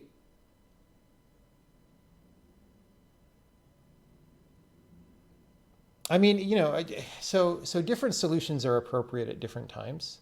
Um, at some point, if we have so many levels and some of them are really long and tests take a long time and it's just a huge bottleneck, we might do that, right? So you could like, But you don't think this right now is a bottleneck that you like having to wait for this test? it is a little bit. It is a little bit. The thing is, I'm actually not sure. I might be able to speed it up a little bit. The biggest bottleneck here right now is rendering, right? And so I could run tests with rendering turned off or something, but I want to test the rendering, right? Yeah. Or I also want to be able to look at it and see what's happening and notice things that are weird. But yeah, the biggest bottleneck is that our OpenGL rendering is really slow. So Well, I mean, like I would rather work on that than. but is the frame rate of this going to double or triple from switching from OpenGL? I guess we're V-synced right now because it keeps saying 60 FPS, which is weird. So maybe I should just run without V-sync and see if that helps. Is it going to double or triple? Yeah, it should easily. Oh, okay. Yeah, it's pretty slow. All right, so we're down to 63 fails, which is approximately what I think it should be. I didn't actually know the exact number because I fixed some tests earlier today. But that is good. We are going to check that in. And it wasn't totally a bottleneck because I answered questions. Well, yeah, during the test. yeah. But yeah, if I'm sitting here by myself, it's a little bit of like a, you know. But it's just the problem is once you start talking about multiple processes, there's just complications that happen. I don't know. Yeah, well, and that's why we're not saying to do it. We're not. That's why we're not saying do it in game. Like we're definitely saying do it, run the game multiple times, and with a different startup script or whatever. Yeah. Or that's not what we were saying, but I mean it was somebody asked in chat. Yeah, and I mean that's something that we could conceivably eventually do. Yeah. So yeah, you just haven't gotten to it is one version of the answer to that. Well, also, I mean, is it necessarily really going to be faster? Like if the bottleneck is rendering to the GPU, right? Oh yeah, it definitely presumes turning off rendering, I think. So Well, it could also, I mean, I guess the bottleneck right now is probably CPU time rendering, so it would get faster. But again, if that's optimized away, then, you know. yeah, yeah. I mean, the real But reason is just making games is a lot of work, and there's things that are more important right now. Like yeah, that's the real reason. yeah. Um, Yeah, I think there's a version of that though where you have one that renders and the other ones don't render or something like that is probably like a an interesting compromise space. But yeah, you have to find the time to do it. yeah.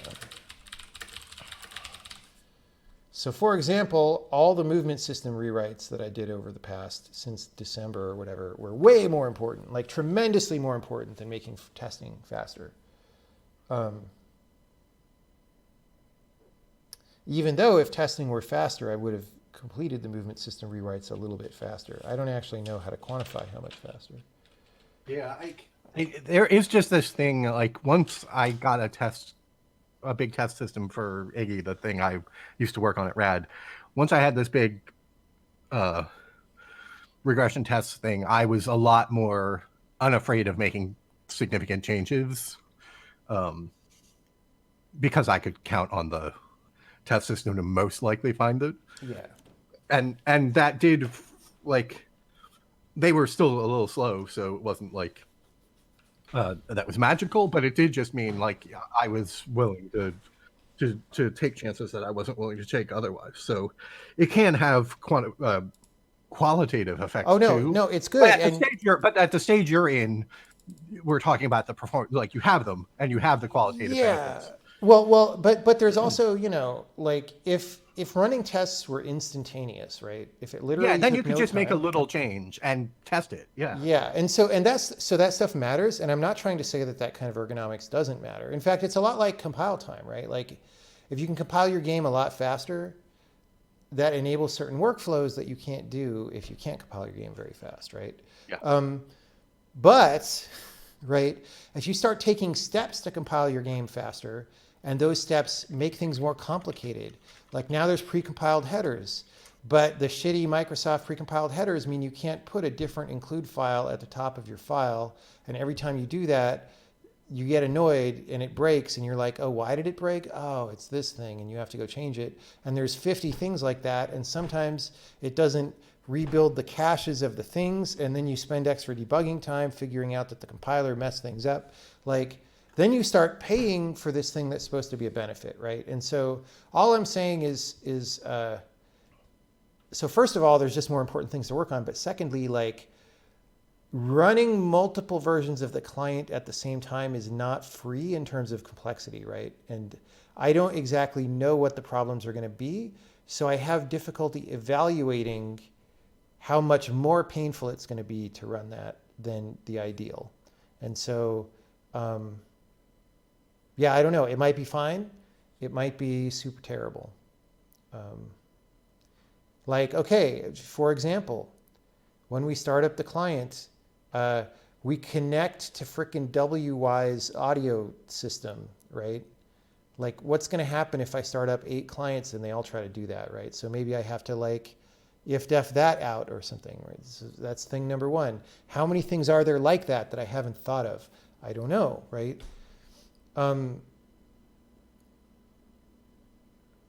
Yeah. Yeah, WY's is not my favorite. Okay, I wanted to do the following thing because it's easy. I think maybe I'll get off the stream now. Okay, cool. Good talking to you, man. Yeah, you too. See you later.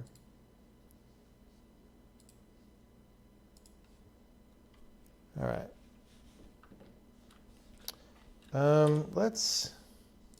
Let's fix the wizard teleports. So right now, if this guy is over here and the wizard is there, he will not be able to teleport. And the reason is because there's 2 things there. And that was just a rule choice that I made. But the better rule choice seems to be actually just swap with all valid things in the square. So I want to change that. And hopefully we can do that without it being a problem. It's a little bit, again, there's a little bit of spider sense tingling because it's like you're registering a new transaction where a bunch of stuff can't go into the same square. Or can go into the same square, whereas you just built all these systems that are trying to be wary about that. So we'll see. Oh, I can delete all these that we put. I can go back here and back here. So I want to set a breakpoint in teleports. Where is that?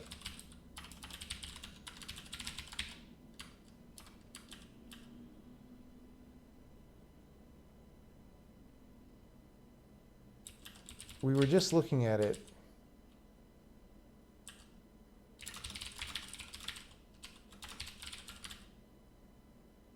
Make default teleport.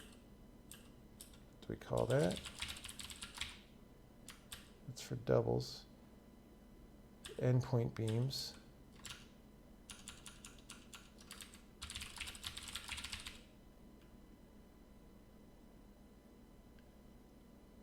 I was just looking at the wizard teleport code.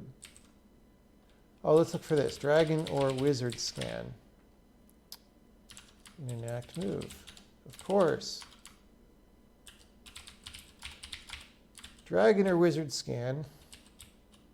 Here we go. Here we go. So this is when the wizard teleports. And we just...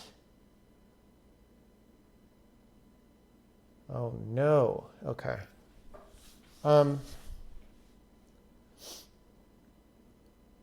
So what happens is we get back an object. Dragon or wizard scan only returns us one thing.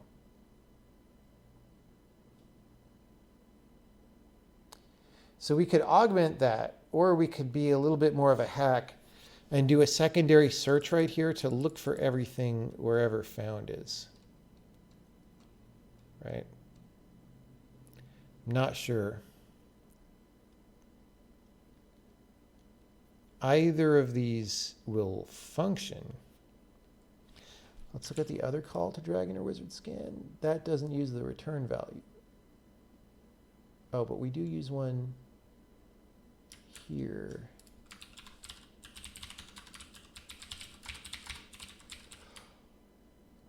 Dragon or Wizard Scan. Okay. This one is weird because guys are blocked by gems. So I bet Dragon or Wizard Scan has some prioritization in there, right?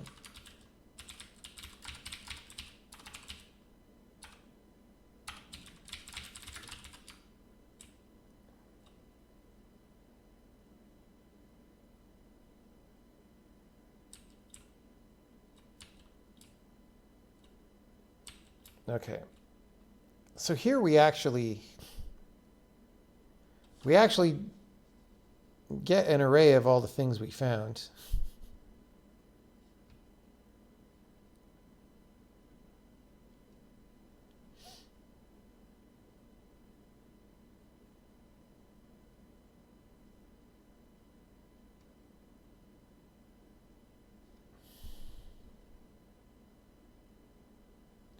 So when we say return without a value, that's because we'll return null by default.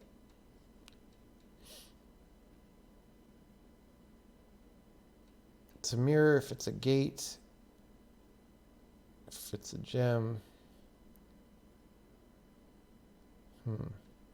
This seems arbitrary. This seems not actually good.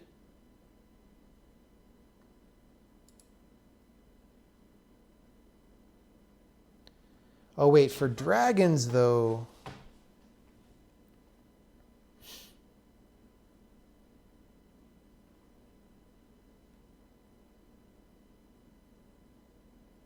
Oh, this is just about dragons going into alert state.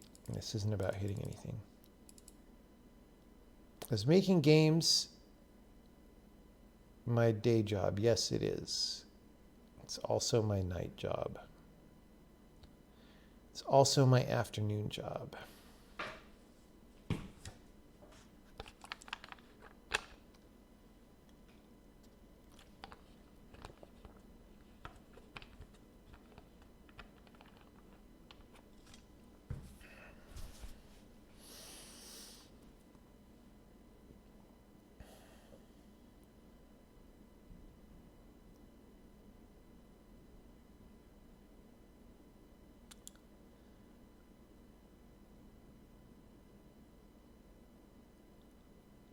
Okay. My feeling is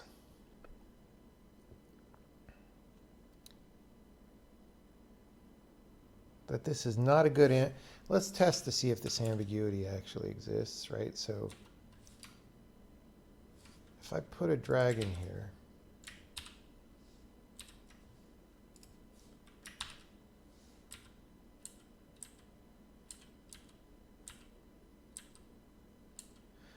so the question is that just because the gem, well, so if I pick it up, he'll roast me. So that's not good. Is it just because the gem is earlier? Let's try deleting it. Well, pasting a new one. I don't know if that'll matter. It may not. Oh.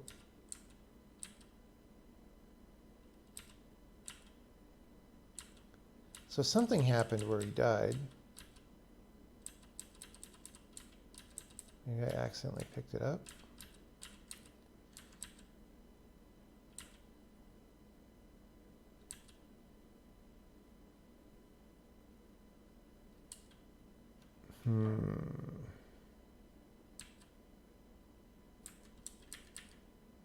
Do I think building a Vulkan renderer would be enough to get you a good job in game development? Probably. Like, if you did a good job, yeah.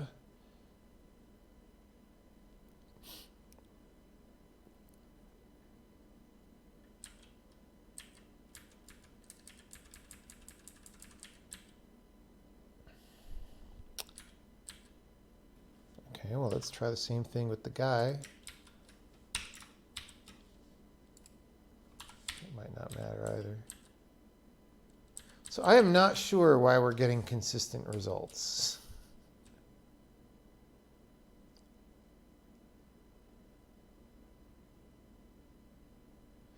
Because it looks to me like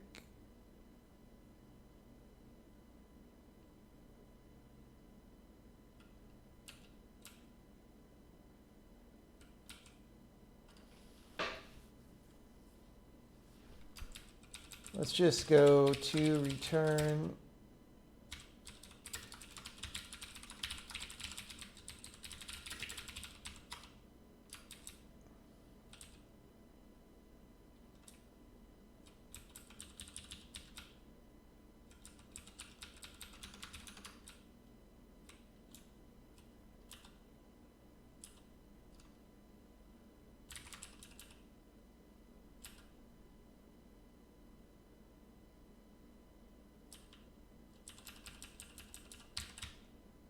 So we don't have default return value anymore when we do this, but that's fine.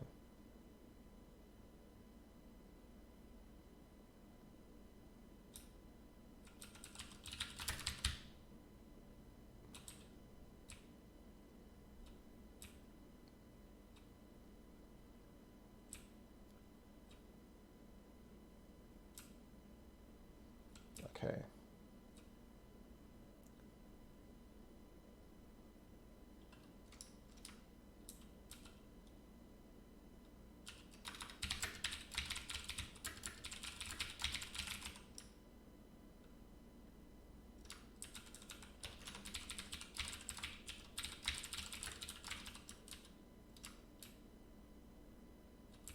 Okay, so this goes outside here.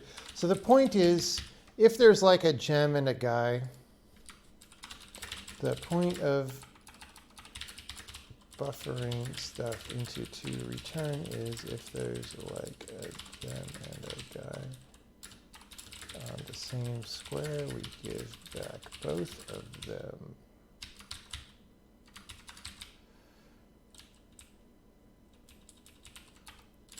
Dragon and wizard want to do different things in each of these cases. Dragon wants to kill guy unless there is a gem blocks beam.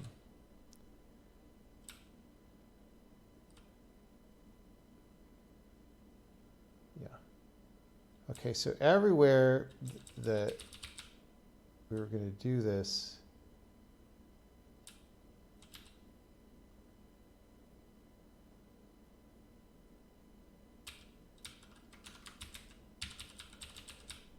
everywhere that we were going to return,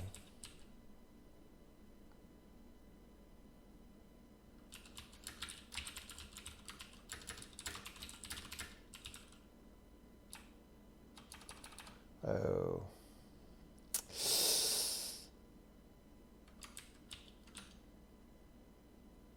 Like if there's a gate,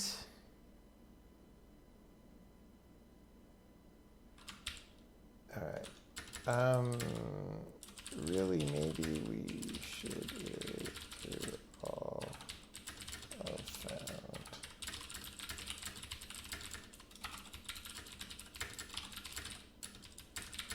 Not gonna worry about it.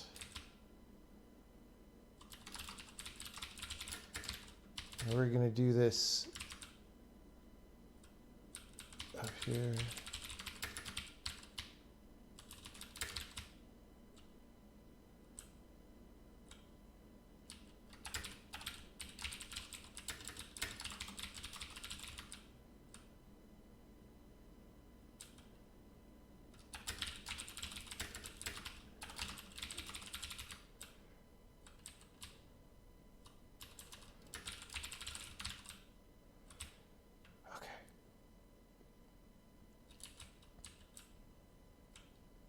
So that's fine.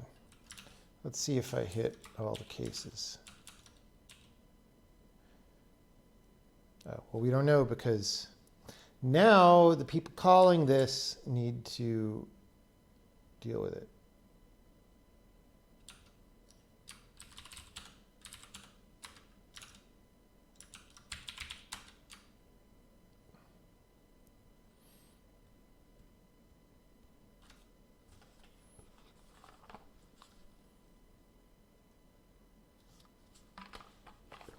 Okay. With wizard,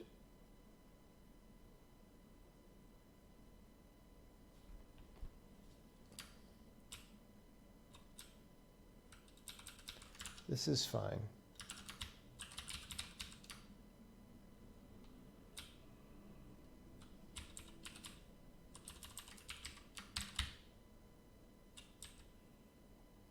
And then here,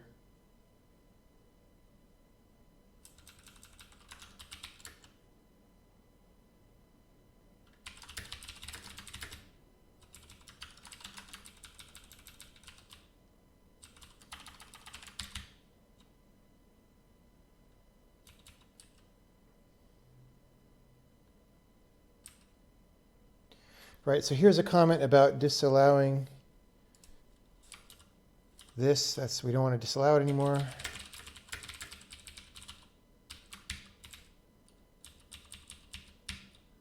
We even said we might need to do something more sophisticated like multi-teleport. Well, that's what we're doing, baby.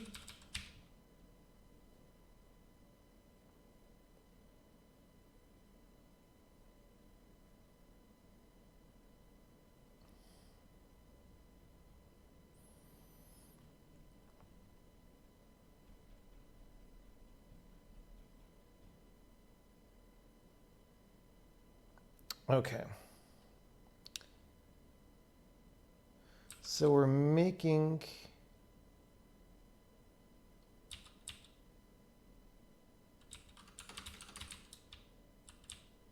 We're just deleting all these.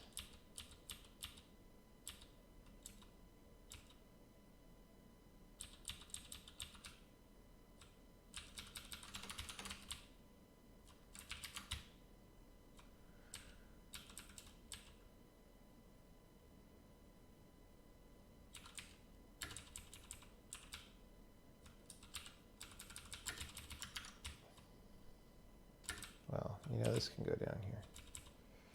Okay. So we're going to do this. And then for each of these,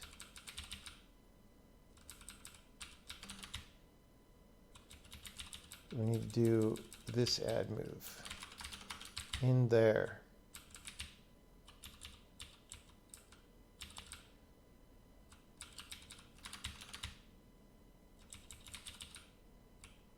And this is not called found. This is E for entity.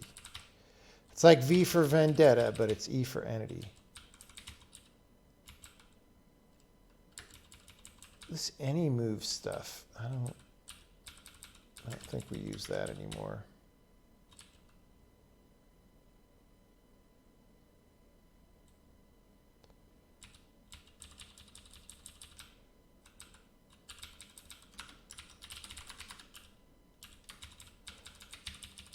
Okay.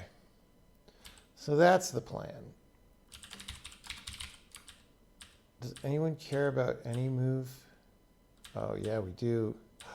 We do. Maybe in some functions. We'll worry about that later. Okay, 335.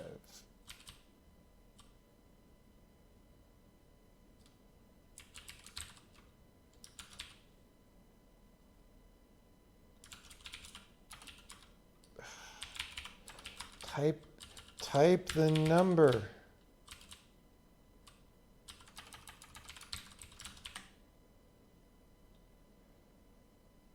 Okay, so now we're in the dragon part.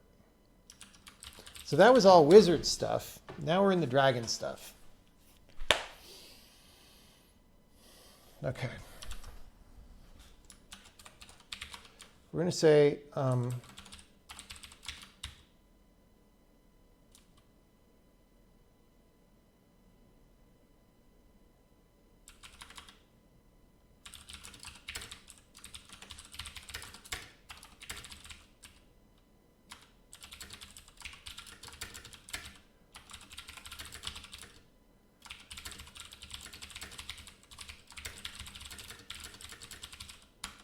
all right, so if it.entity type is gem and we gotta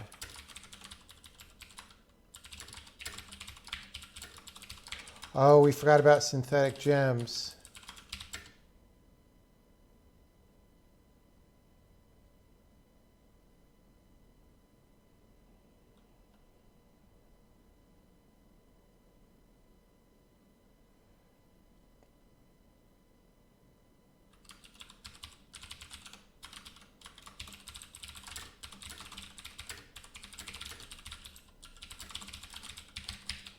Okay, if gem dot, is it called is synthetic?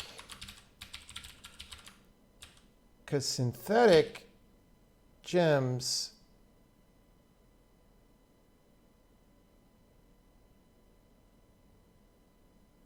actually shouldn't count for dragon or wizard scan right now. So we're not going to detect them here. We're going to detect them above. All right, we're just going to say blocked is true. Break.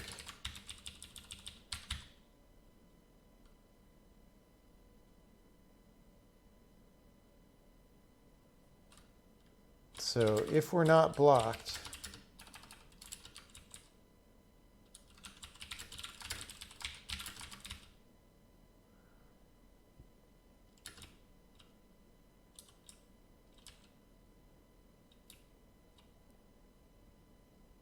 oh.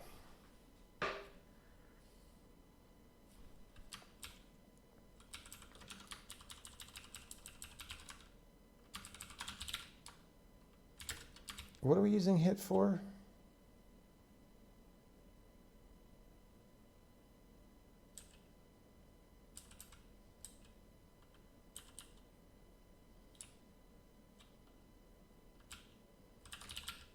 That's it. It's literally just that. So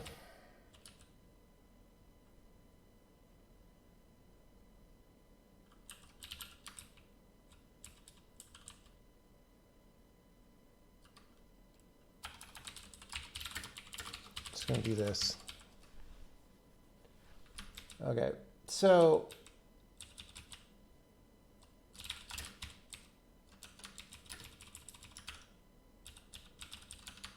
like that.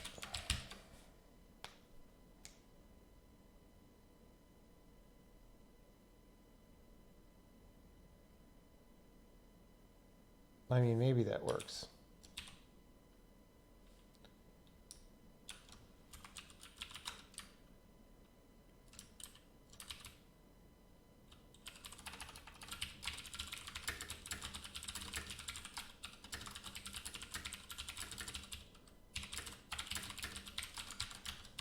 What am I doing? What does anyone do at 10:33 p.m. Pacific time on twitch.tv? All right. So I'm not getting breathed on. That's good. I am getting breathed on. That's good. Wizard. Bam! Look, first of all, both the dude and the gem teleported. Secondly, Wizard got roasted. That is exactly what should happen. Now, the thing that shouldn't happen is me forgetting to go back here and filter out synthetic gems.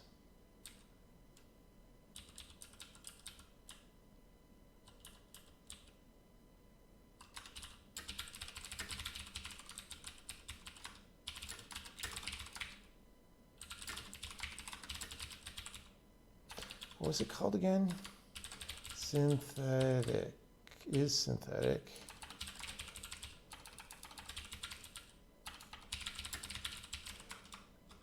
Can I just do this? I forget if I can do this in my pro. I think I can.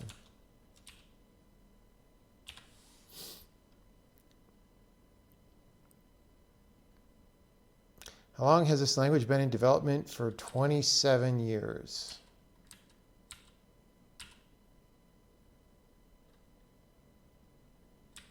$27.5 billion thousand million years.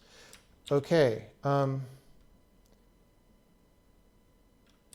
you know what we do at times like this? We run a test. Are there any questions about what I just did?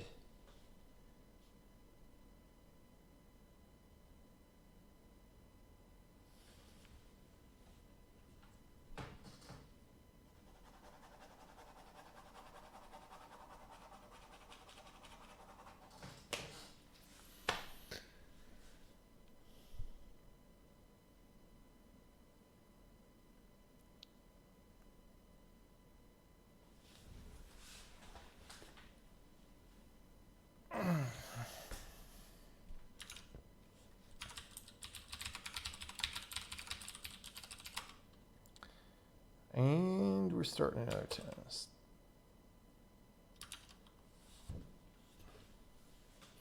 What's through it? So the default behavior of like a switch statement in C is that it always falls through if you don't put a break, right? So here you always break unless you say not to break. So through says don't break, go do this stuff down here.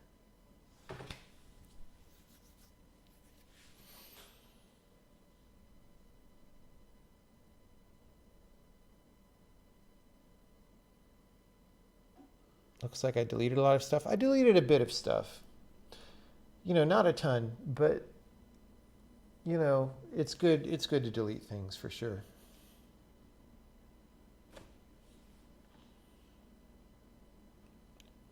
When would you want to break with an empty body? When you don't want that case to do anything. which is not uncommon. Lines of code. Well, I don't know. Let's see.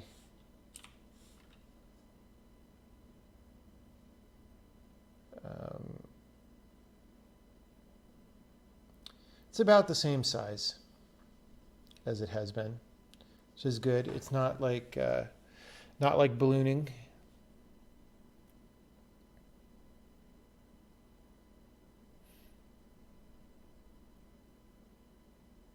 Wouldn't you just not include the case? Not necessarily. So for example, there's a feature in the language that says, make sure that every value of this enum is used in this switch statement because we don't want people to forget, right? And so in a case like that, you want to not forget, but you maybe also want to say, well, this one doesn't do anything here.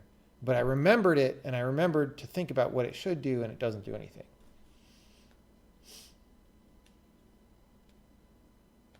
What is the reason for hash through instead of just through being a keyword? Because you might want to use the word through. Why should I prevent you from using the word through if you want to?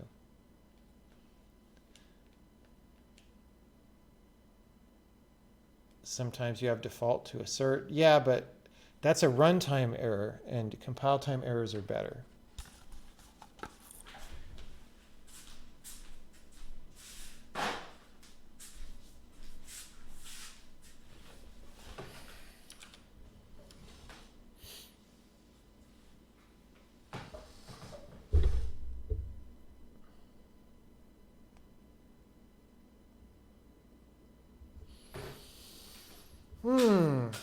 I really got some stuff done today. You didn't see what I did earlier today because it was off stream, but I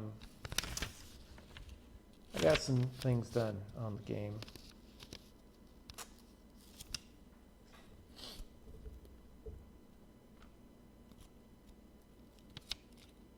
There definitely are a few more movement bugs that need to get worked on. You know, while we're Benny testing on this other instance of the game, I'm going to fire up this build. I don't know what's going to happen. Like, they're both trying to write to the log file right now. That's another thing that we would have to deal with if we did whatever. Okay, so I want to design a level that actually uses this. Because one of the reasons we did this was like, well, maybe you could make a puzzle out of it. So one common thing that happens in these puzzles is the wizard's got to teleport around between places. And the thing is, he could swap with one thing, right?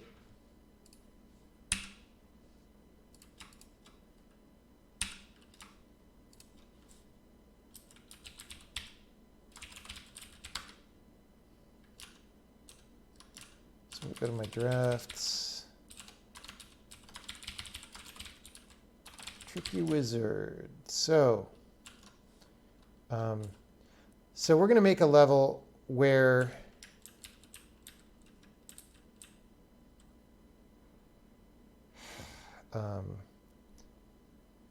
somehow we need to make it so that you get more than one object to the other side than you would think. And it happens by the guy putting the gem in. And then that means you need to have an excuse for him to put the gem in and all that.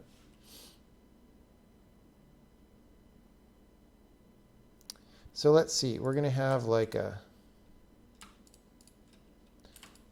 going to have a beam.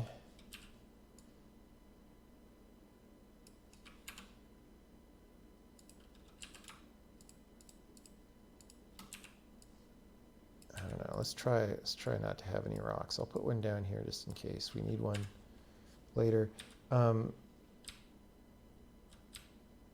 mean, there's going to be that, and So the trick, let's set up the end of the level, right? So the trick is this.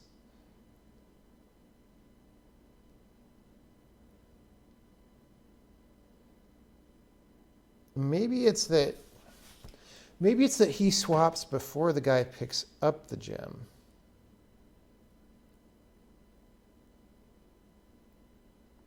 Okay, this just doesn't...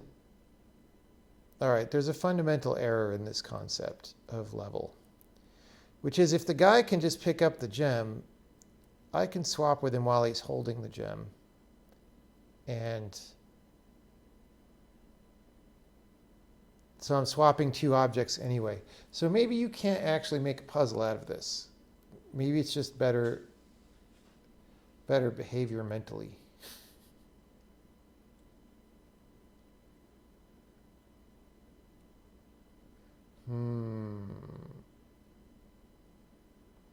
Is there a storyline?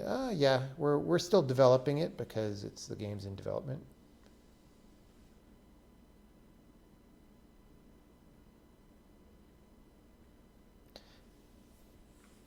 Yeah, so I don't actually think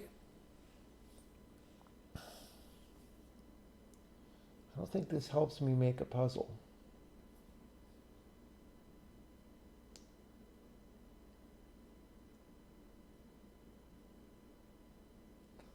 You need 2 gems? Yeah, but the guy can pick up however many gems you want.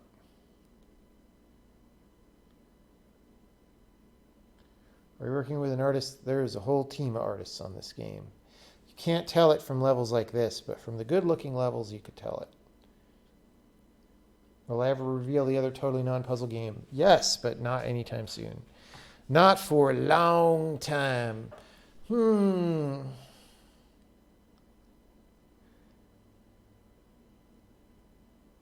Okay, no, there is a thing. Okay, so if it's that this gem is just on the ground somewhere, right?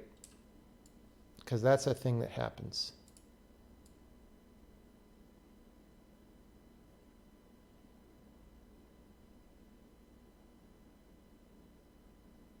No, it doesn't. Oh, right.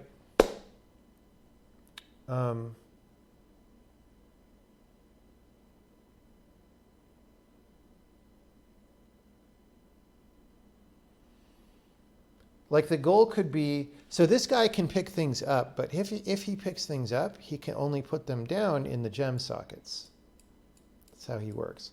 He can't just put them down on the ground. So if we want this gem to be on the ground, then we would teleport across with the wizard. So the thing is, we need the wizard on this side.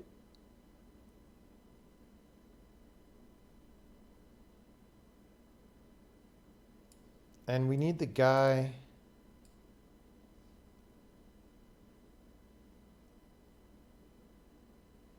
and the gem, right? So like if I'm just here and start swapping, right? Then there's this like law of conservation where there's always going to be 2 things on the left and 1 on the right. You know, like wherever I go, because like if the wizard swaps with the gem right now, they're both staying on the left. If the wizard wants to get the gem to the right, he could swap with this guy, right? But this guy, yeah,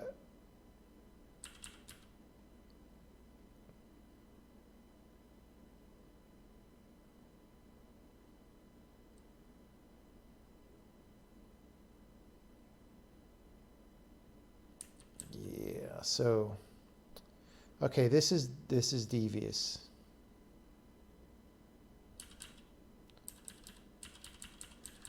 So the point, you sort of see how, like, if I want to get the gem onto the right, now I've got 2 guys on the left. Like, you can never violate this parity. All right. So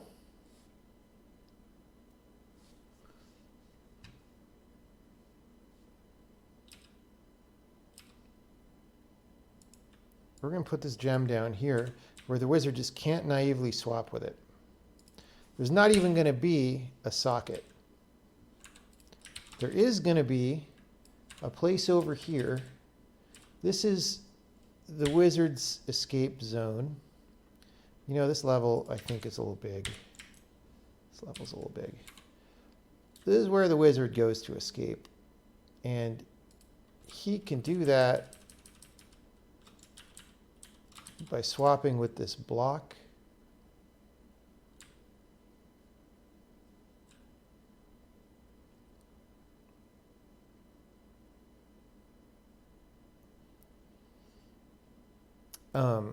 But then he's kind of trapped up here away from everything. Smaller levels feel more friendly.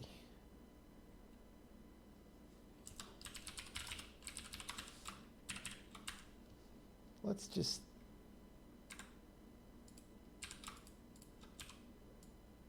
make it a little closer in. So he can sort of bring this block onto this island, but like not do anything about it. Okay, so then the deal is this guy's exit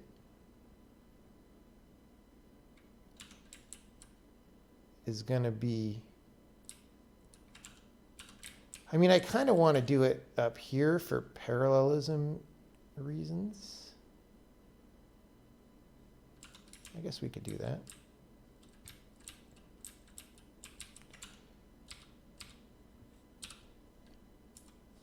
Whoops.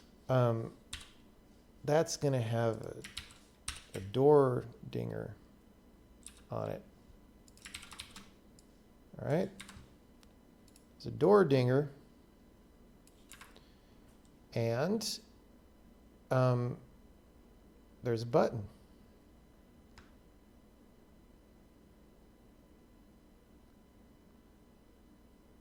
So now the reason this is this way is because, so one character has to be on each side, but by definition, the wizard has to get out on the left side, which means this guy has to be on the right. And the gem has to be on the right because there has to be something there. Now you might think that you could do this with the wizard somehow. It's a little bit of a red herring, like, oh, I'm there. If only there was something on the exit, I could swap to the exit.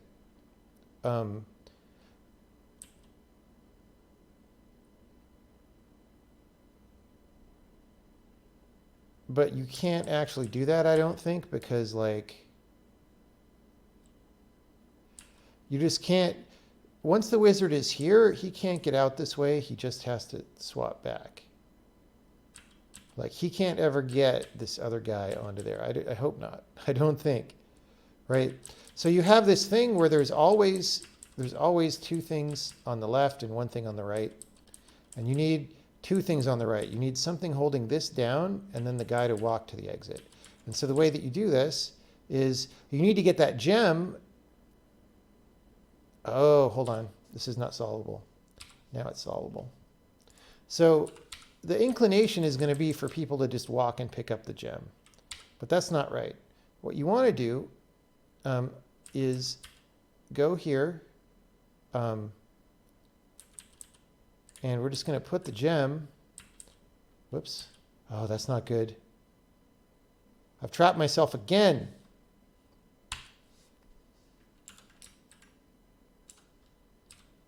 This island is too big. We'll make it smaller later. Okay, so you go here. We're just gonna, all we're doing is putting the gem somewhere where we could swap with it later. We come back here. Then this guy stands on top of the gem.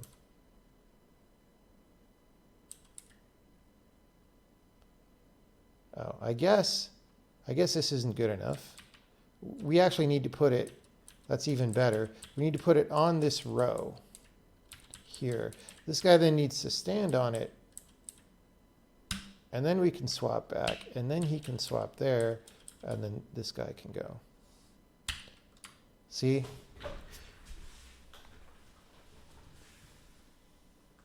It's a pretty devious puzzle. with only a few elements.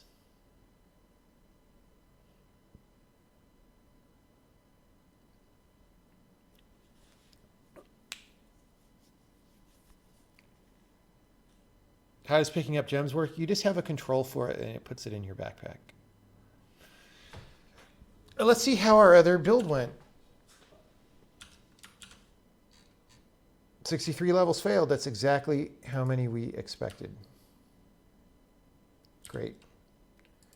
So that instance of the game is terminated. You are terminated.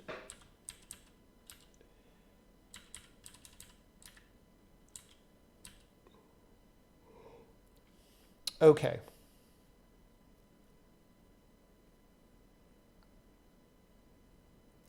There's no actual motivation to pick up the gem, so it'll only be by habit. Yeah, I mean, when I first was thinking about this level, I was like, maybe I should put a beam in. Like, I was assuming that maybe the guy gets out on a beam. But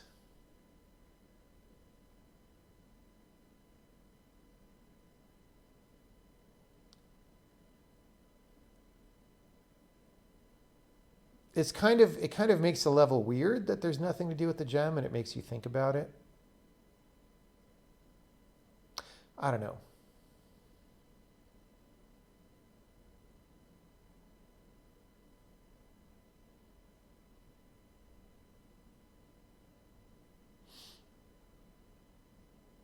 Do artists have to figure out how to solve levels when they do the art part? Yeah, I make artists play the levels. They need to understand what they're making art for, or it won't be good.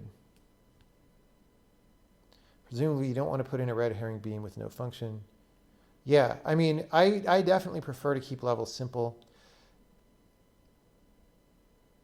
If there were a way to make the beam interesting and good, I might think about it. But the thing is, I believe that for this concept to work, the beam would have to be on the left side. It would have to be on the same side with the gem.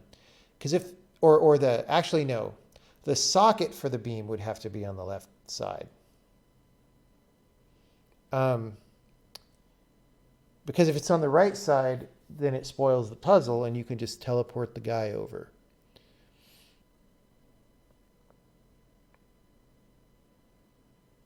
And then I'm just not sure what a beam would do that isn't just extra and complicated. You know, it might be fun, since there's going to be so many levels in this game, it might be fun to just have the level set that just has tons of red herrings, just as contrast. Yeah, but for now, I'm actually okay with this. I mean, you just kind of have to see what other levels this ends up with and how it gels and how it feels. I'm actually okay with this. I kind of feel like I want to try making it a little smaller. Like sometimes when things are too small, it's not great, but I mean, we could even do that. See, like this technically could be one square, but if it feels far away, it doesn't feel like you're supposed to try to drop something in the water. Maybe that's good, maybe that's bad. Anyway. So like, all this is fine, honestly.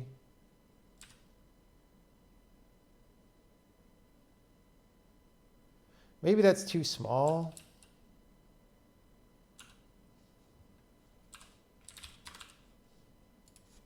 Maybe it was better when it was bigger. But like sometimes the fact that it's small just makes it more crazy. Like, why can't I solve this thing? There's like nothing here.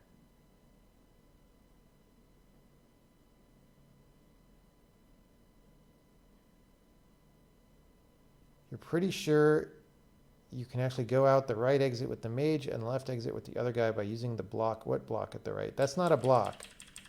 That's an energy field. You can't swap with that.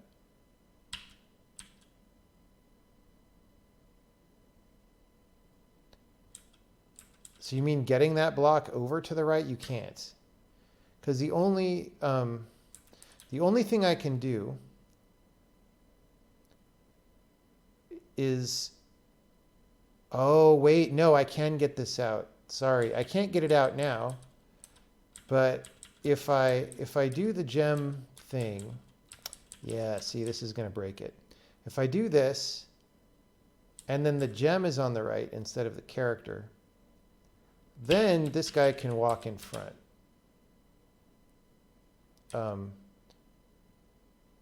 Yeah. Yep.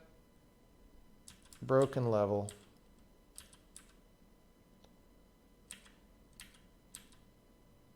Sort of, except I don't know if I can get out. Because now there's only ever going to be one thing. Right. So there's still this conservation law that there could only be one thing on the right. Unless you teleport with guy plus gem, there only could ever be one object on the right. And maybe that's the wizard. You know what I'm saying? So I can get the block there, but I can't get the guy there.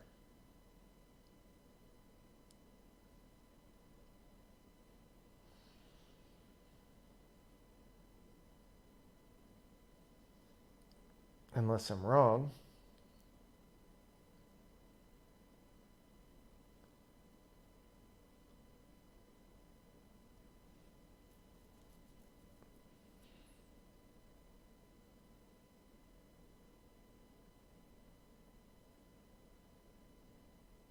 And, okay, so if I actually do get two things over there,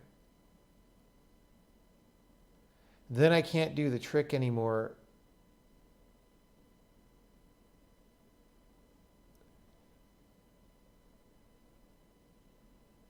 Like, for the same reason that there could only be one thing on the right island, there could only be one thing on the top island. And if both the block and the gem are on the right, for example, then it's got to be always a dude on the lower left and a dude on the upper left.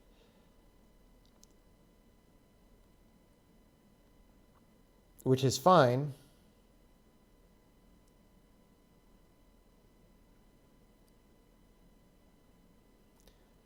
You're recalculating what you did in your head.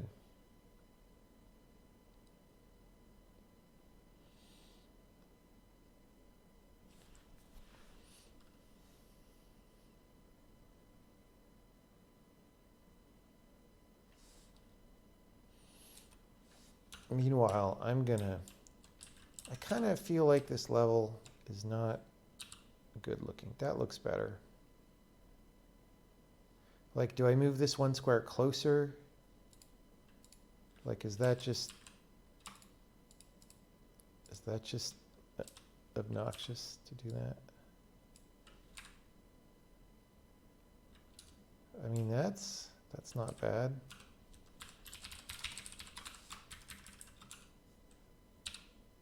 Oops. Wow. All right, so the answer is let's make the ocean a little bigger so that we don't get ocean craplets on the side. Oh, let's keep going. All right.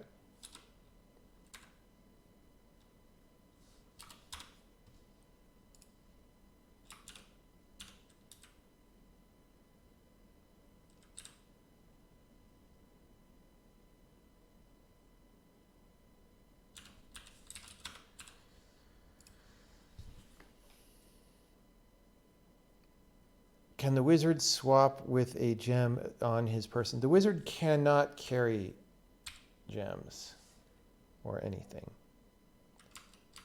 Okay, let's record a test. While I'm recording the test, keep trying to figure out how to break it. It's possible that it might be breakable. Whoops. All right. So we want to put this on that line. We want to come back. We want to put that there. We want to go exactly there. I go there and there. So easy. Look how easy that level is. Why am I making levels this easy?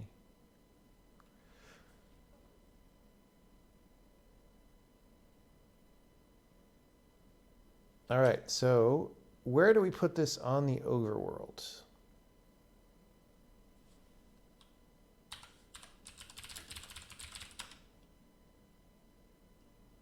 I need to put it in a level set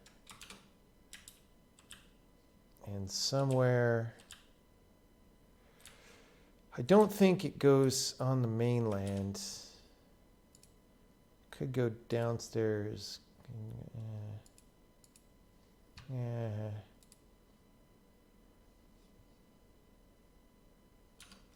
I think it goes down here.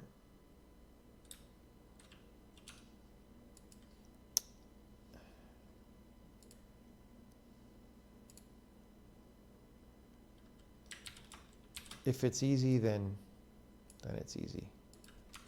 It's fine. Tricky wizard. Oh, are these endpoint beam? No. They are generally beam stuff, so they're going to involve gems, so that's fine.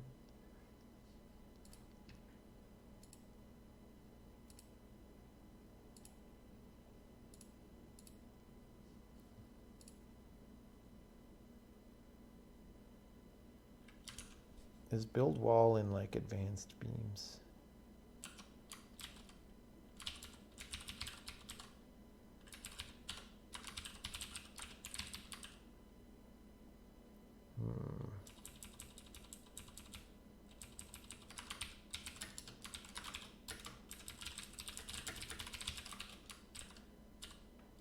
Maybe this should be.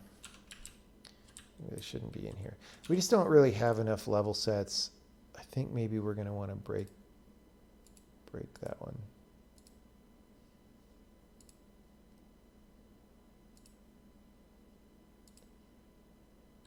All right. That's fine for now. We need to organize all this stuff better. But for now, levels plus plus. All right, so what even did we do before we made that level? Wizard swaps with multiple objects in target square. Dragon definitely does not kill someone if a non-synthetic gem is in target square. Added level tricky wizardo. Domo arigato tricky wizardo.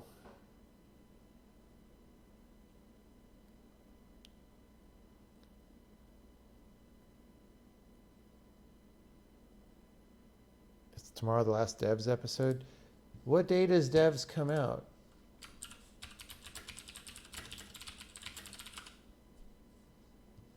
Thursday, April 16. I hope it's good. Hope they don't ruin the show.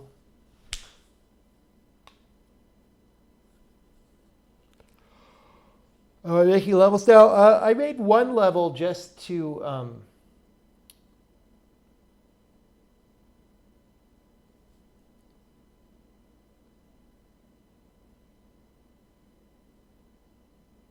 use, like there was some gameplay code functionality that we changed involving teleporting, and then I made a level to use it in a puzzle, because that is the whole point.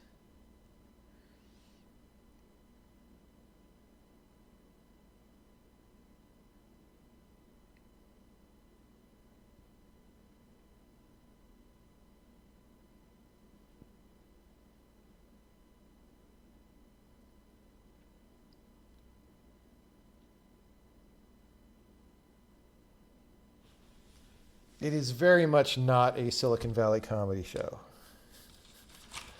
Very much not. Oh, it's really not a comedy. It stars Nick Offerman. That's a good point. I mean,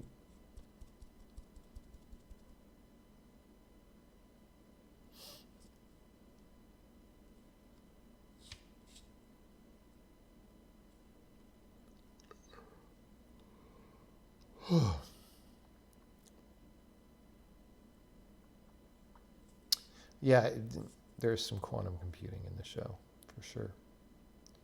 If you're going to watch it, don't watch any trailers or anything because they spoil too much. Just watch the show. It might be bedtime for me, everybody. I mean, it's not really, but it might be. It might be that's enough of a stream. There's definitely a lot more to do, as always.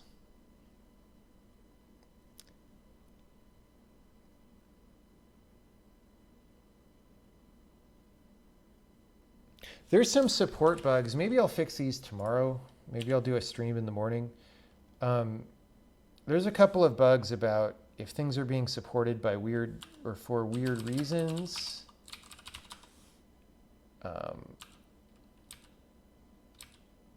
There's definitely a few that. So like this one, if I push this and then it's on my head, I walk out from under it. That's not good. It's because that thing didn't get its support reevaluated for reasons. This one, this stone is actually, even though it's on top of this vertical beam, because it's a double beam, it is actually supported by the ground under it. But so when I push this out from under, it should now be resting on my head, but it isn't. So again, I move out from under it. So like I need to fix that kind of thing because that comes into play in some of the levels. And yeah, tomorrow I think. And then there's this weird mirror thing. I don't know what's going on with this mirror. Whoops. Like she's just standing on the water.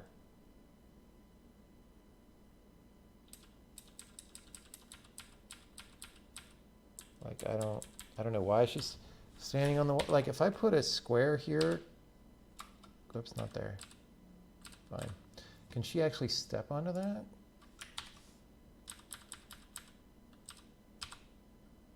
Whoops. Oh, now she drowns? What? Okay. Oh, but the other her is okay. What? And then, dude, I have no idea what's going on.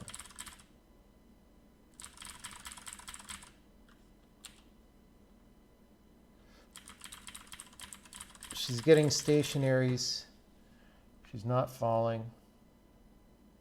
Yeah, I don't get it. So we're going to have to fix some of these tomorrow. Oh, supposedly moved, but the gameplay code issued no transaction. Yeah, we'll have to look at that. Have I thought about doing a stream that focuses on game design in general? I mean, that would be a very big stream.